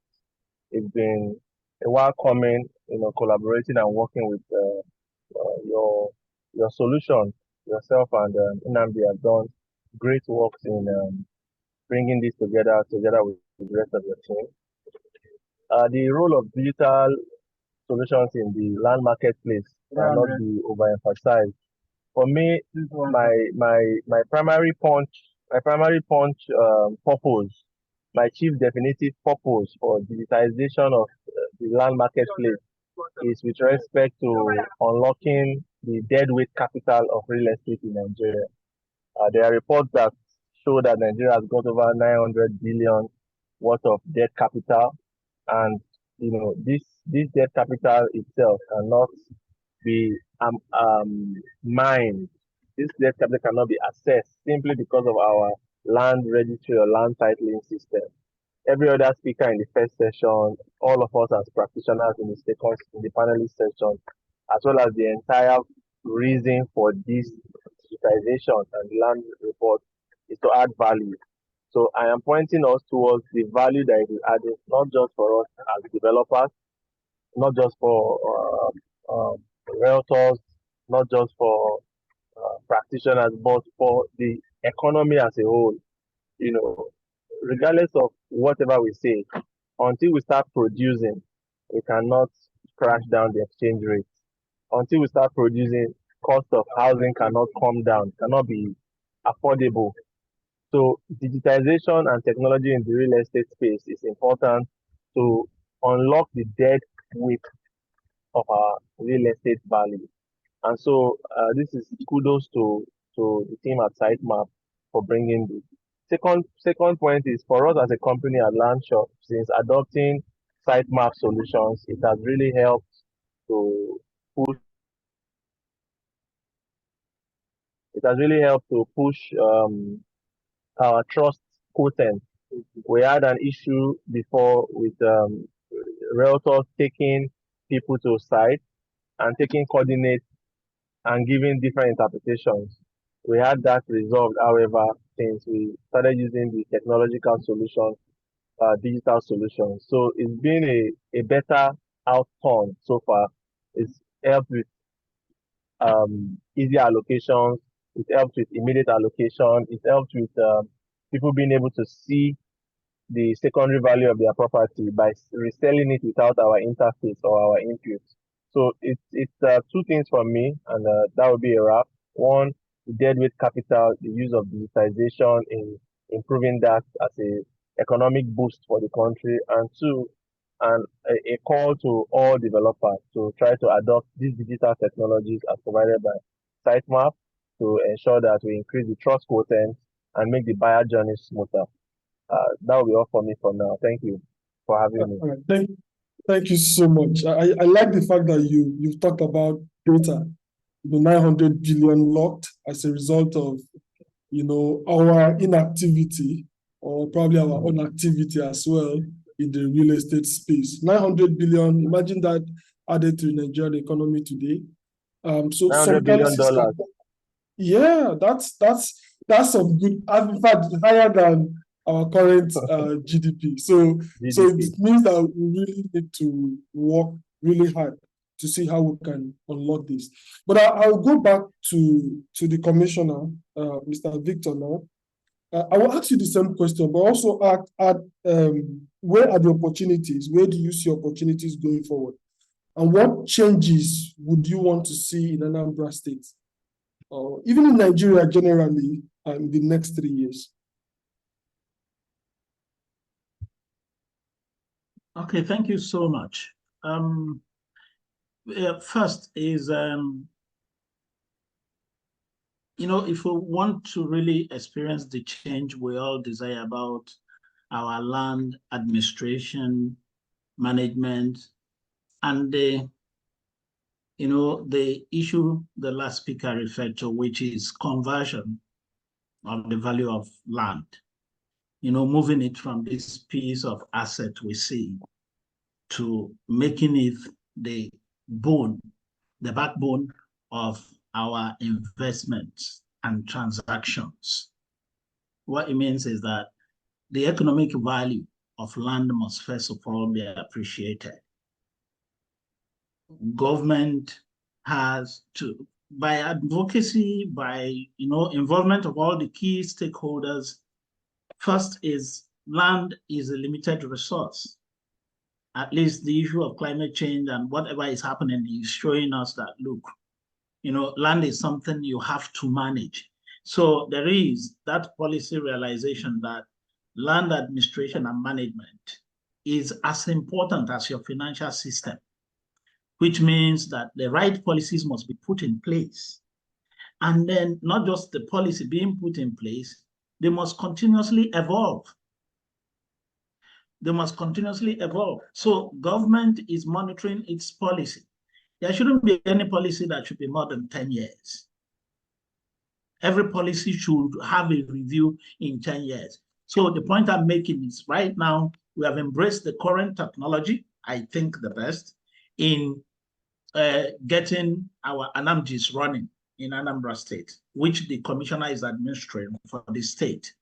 The second point is there must be that policy certainty that in the next 6 years or 5 years, we're going to go back and look at what we have done and see where you have to improve in terms of technology. Right today, where payment systems has been eased up in terms of land transaction. So what's going to happen in the next 10 years? What manner of payments are we going to expect? Land identification, which is very key at this point. So if we are able to, if the states are able to understand how limited their land resources are, understand how important it is to know their land when it comes to economic planning, because understanding your land resources is also part of economic planning. So governance cannot happen without really efficient management of lands. The point is policy changes, constant review of the laws, and updating of technology. Sitemap, in the next 10 years, I know you want to move on to the next level of technology in terms of how you manage your land or how land transactions are being managed. You are not going to remain on this same technology. We're all here when Nokia came up. Now we're talking about iPhone 17. What it means is it's moved on. So policy must continue changing, law reforms must continue to happen, and then infrastructural development, which includes upgrading, must continue to happen. And then, of course, the cultural orientation. We need to attach a new value, and that's also the essence of governance. For instance, I can tell you that with what has been done in Anambra, what's going on in Anambra, which is being led by the governor, being implemented by the commissioner, has restored confidence. When this present administration came on board, there was a very low confidence as it relates to land matters in Anambra State.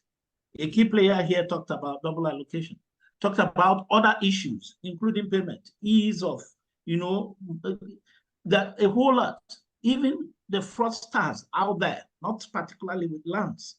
So, but when the system has been streamlined, what you now notice is that the confidence has grown. I may not have the figures here, because that would be, of course, the land revenue department might have the figures, or heirs, as we call them in Anambra State. But the point is that there is activity, an exciting activity around land administration and management in Anambra. And it has to do with policy, law, and infrastructure. And that is what's happening. And then, of course, advocacy is going on. There's a forum where the governor, constantly through consultation, shares his ideas with the real estate developers. That has helped in knowing the direction of what the government wants. And, total development means every actor, every stakeholder involved And I think that's the trust of the government is doing. The government is doing its own housekeeping, and then it's taking everybody along as far as Anambra State is concerned on land administration. And I think that's the way to go. The government must lead this process because our law says so. Thank you very much, sir. Thank you so much. You touched very importantly policy change. You know, we cannot continue to do the same thing and expect different results. That is what the commissioner is saying, represented by Mr. Victor. Thank you so much. Because of our time, we'll just go to the last question, and I'll move to Mr. Debo and Mr. David. We just want to hear final thoughts from you with all that has been discussed today. Maybe just 1 minute or so. What are your final thoughts? I'll start with Mr. Debo and then go over to Prince. Okay, thank you very much. Thank you. So I would, on a final note, I would suggest strongly that the industry, as it were, see it as an opportunity to partner with the tech industry. I know that Redan is predisposed to this. The president alluded to it with the tech hub that is set up. But I think that there is need to really have a good handshake in a way that things can be done at the association level and cascaded to members in embracing this technology across the value chain that I've said. That's what I will be looking forward to. Thank you. Awesome, thank you. Positive, of course. We'll go to Prince, please. What is your final words as we wind down?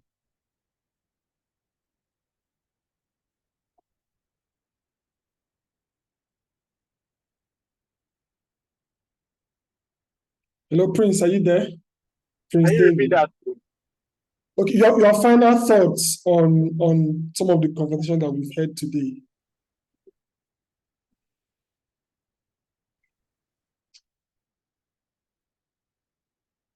Looks like it's battling the network. My final words would be that we as stakeholders work in the land marketplace to accelerate the Nigerian economy. Awesome. So there's need for collaboration. Those are the key points for me. There's need for policy change. We cannot do the same thing and expect difference. There is need to be more open, like Mr. Debo has mentioned, from some of these regulatory or even association level. That way, we'll be able to move this industry forward as a team, not as an individual. So thank you so much for sticking around for this panel. And I'm moving the mic to Chidi for the conclusions. Chidi, over to you. Amazing. I really enjoyed that section.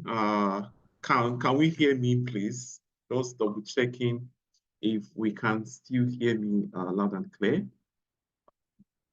Yes. Loud and clear. Just double checking.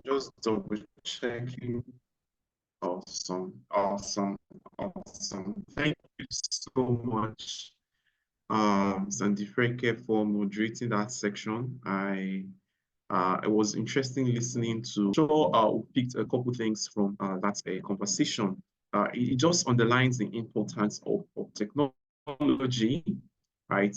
From the minute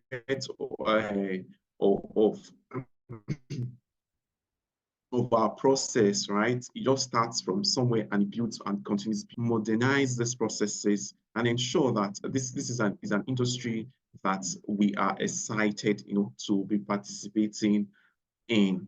So without any further ado, we're going to move into our next section for the day. So I mentioned for our next thing on our agenda for the day.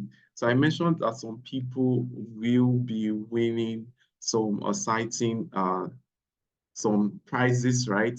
Today, at least some gifts will be shared today. So I'm going to be inviting Grace Grace to handle that raffle draw section. So I think that will be completed just in the next few minutes. So Grace, over to you, please.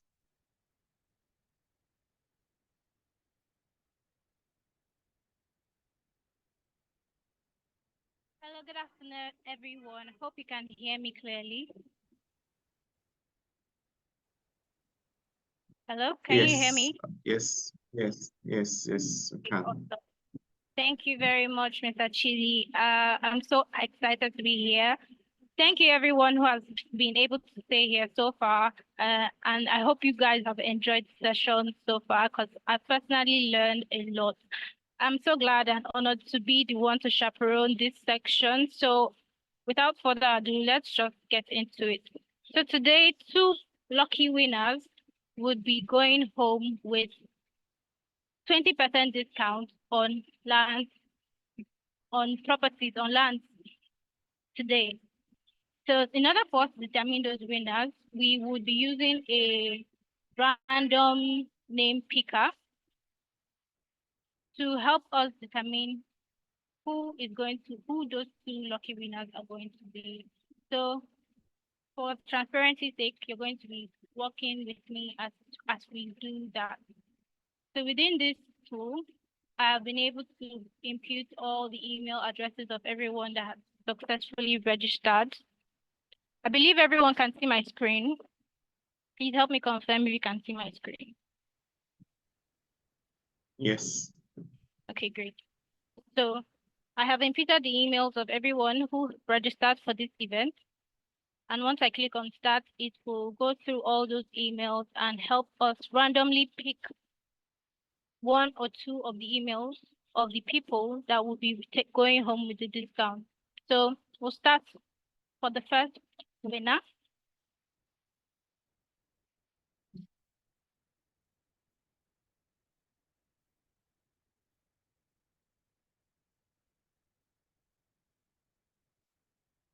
Okay, so we have our first winner, which is imoholiva8@gmail.com. So if this is your email address, please make sure to look out in your inbox, because we'll be sending you details on how you can get your discount, how you can claim your discount and get your property. So I think we'll go ahead and spin for the next winner. Okay.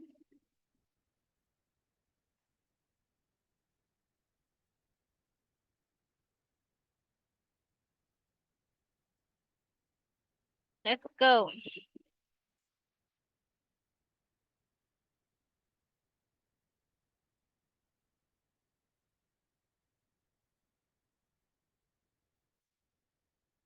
Great. So our second winner is Abam John William at gmail.com. Please make sure to, if you're here, please make sure to look out in your email for a message from us containing the details on how you can claim your 20% discount. So thank you guys very much for being with us so far. Thank you for staying so far. And thank you for being a part of this raffle draw. To the winners, a big congratulations to all of you.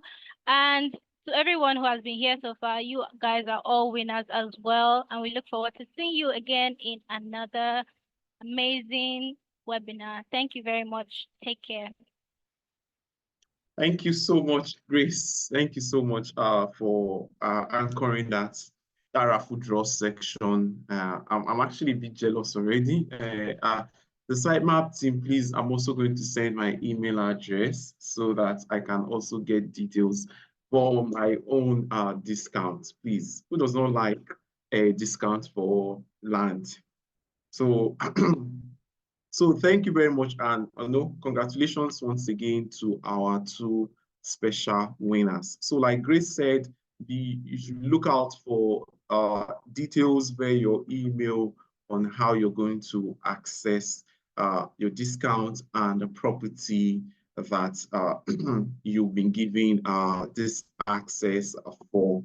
So once again, thank you very much, everyone. So moving on, like I mentioned earlier, that the Land Digital Summit is actually just one of the programs, in our lineup of programs for the real estate space. Now, we've been talking. So we at Sitemap, we don't only believe in just talking, right? We believe in also ensuring that these conversations are brought to life, brought to reality in terms of the execution of these initiatives that we've been talking about, and ensuring that the much needed change is actually affected or comes to bear in the space.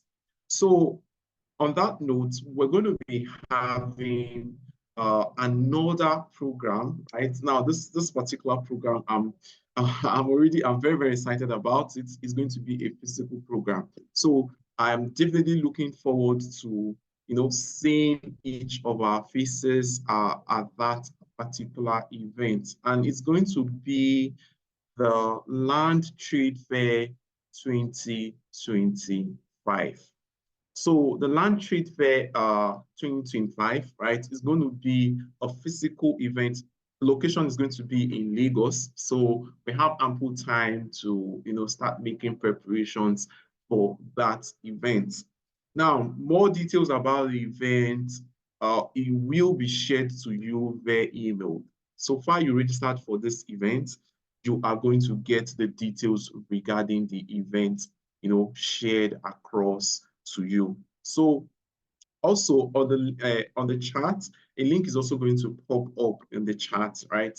Take your time to fill in that link, fill in that form rather, indicate to us, we're looking at you partnering with us, you as a developer displaying or exhibiting at the event. So imagine an event where we're pretty much, visually or digitally visualizing lands and checking out properties across all of those exhibition stands. So it's going to be a very, very massive event. We're going to also be having certain sections, regarding the different areas in the real estate value chain.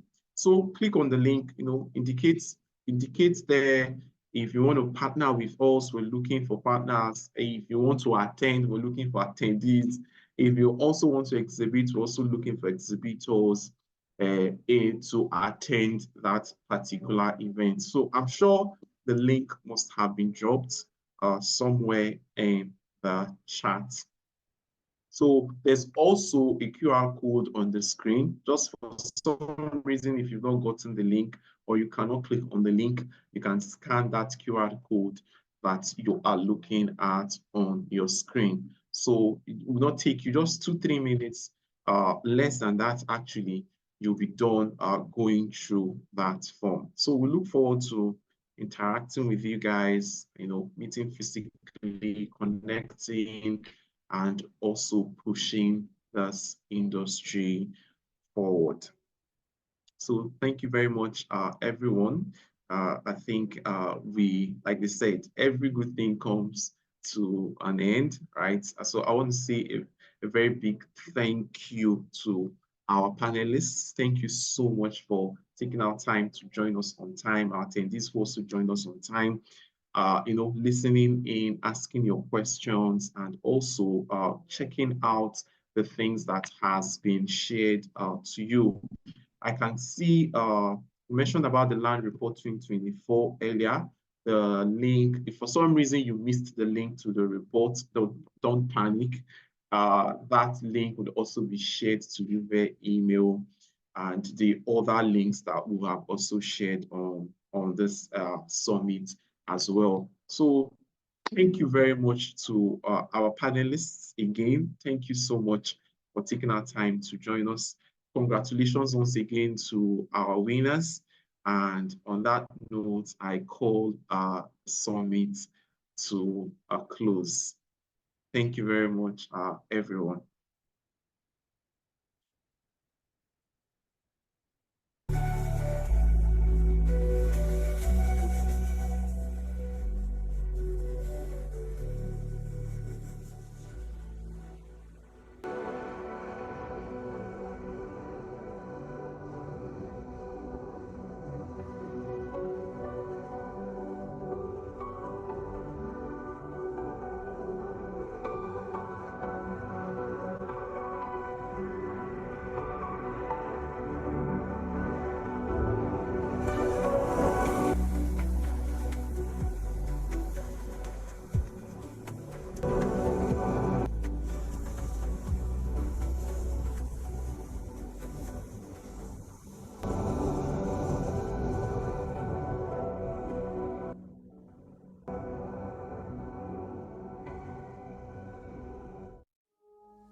kama, wanyi kama, peace they your heart, light they your path. Hold on, my friend, no let go.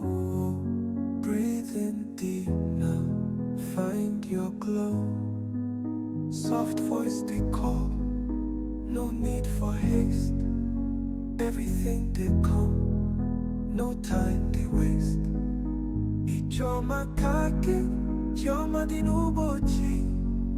Meye buso, ukaniru niruki. Hold on, my friend, no let go. Breathe in deep now, find your glow. Oke kama, wanyi kama, peace they your heart, light they your path. Hold on, my friend, no let go. Breathe in deep now, find your glow. Oke kama, wanyi kama, peace they your heart, light they your path. Hold on, my friend, no let go. Breathe in deep now, find your glow.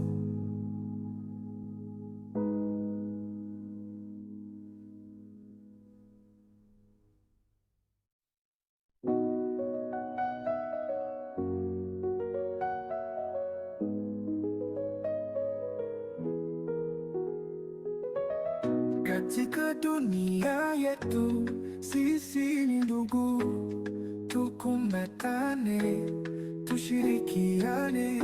Upendo wetu ni zawadi kuu, tupendane bila mipaka. Tupendane ndugu zangu, moyo mmoja, tuishi pamoja.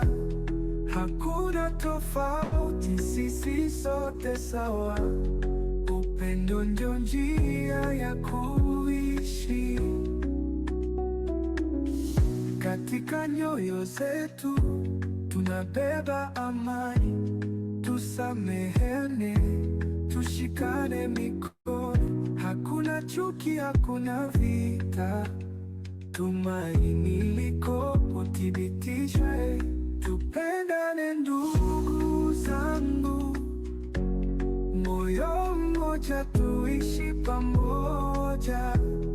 Hakuna tofauti, sisi sote sawa. Upendo ndio njia ya kuishi. Sauti zetu zikiungana, tunapaza ujumbe wa upendo. Kila mtu ana nafasi yake, dunia nzuri tutatengeneza. Tupendane ndugu zangu, moyo mmoja, tuishi pamoja. Hakuna tofauti, sisi sote sawa. Upendo ndio njia ya kuishi.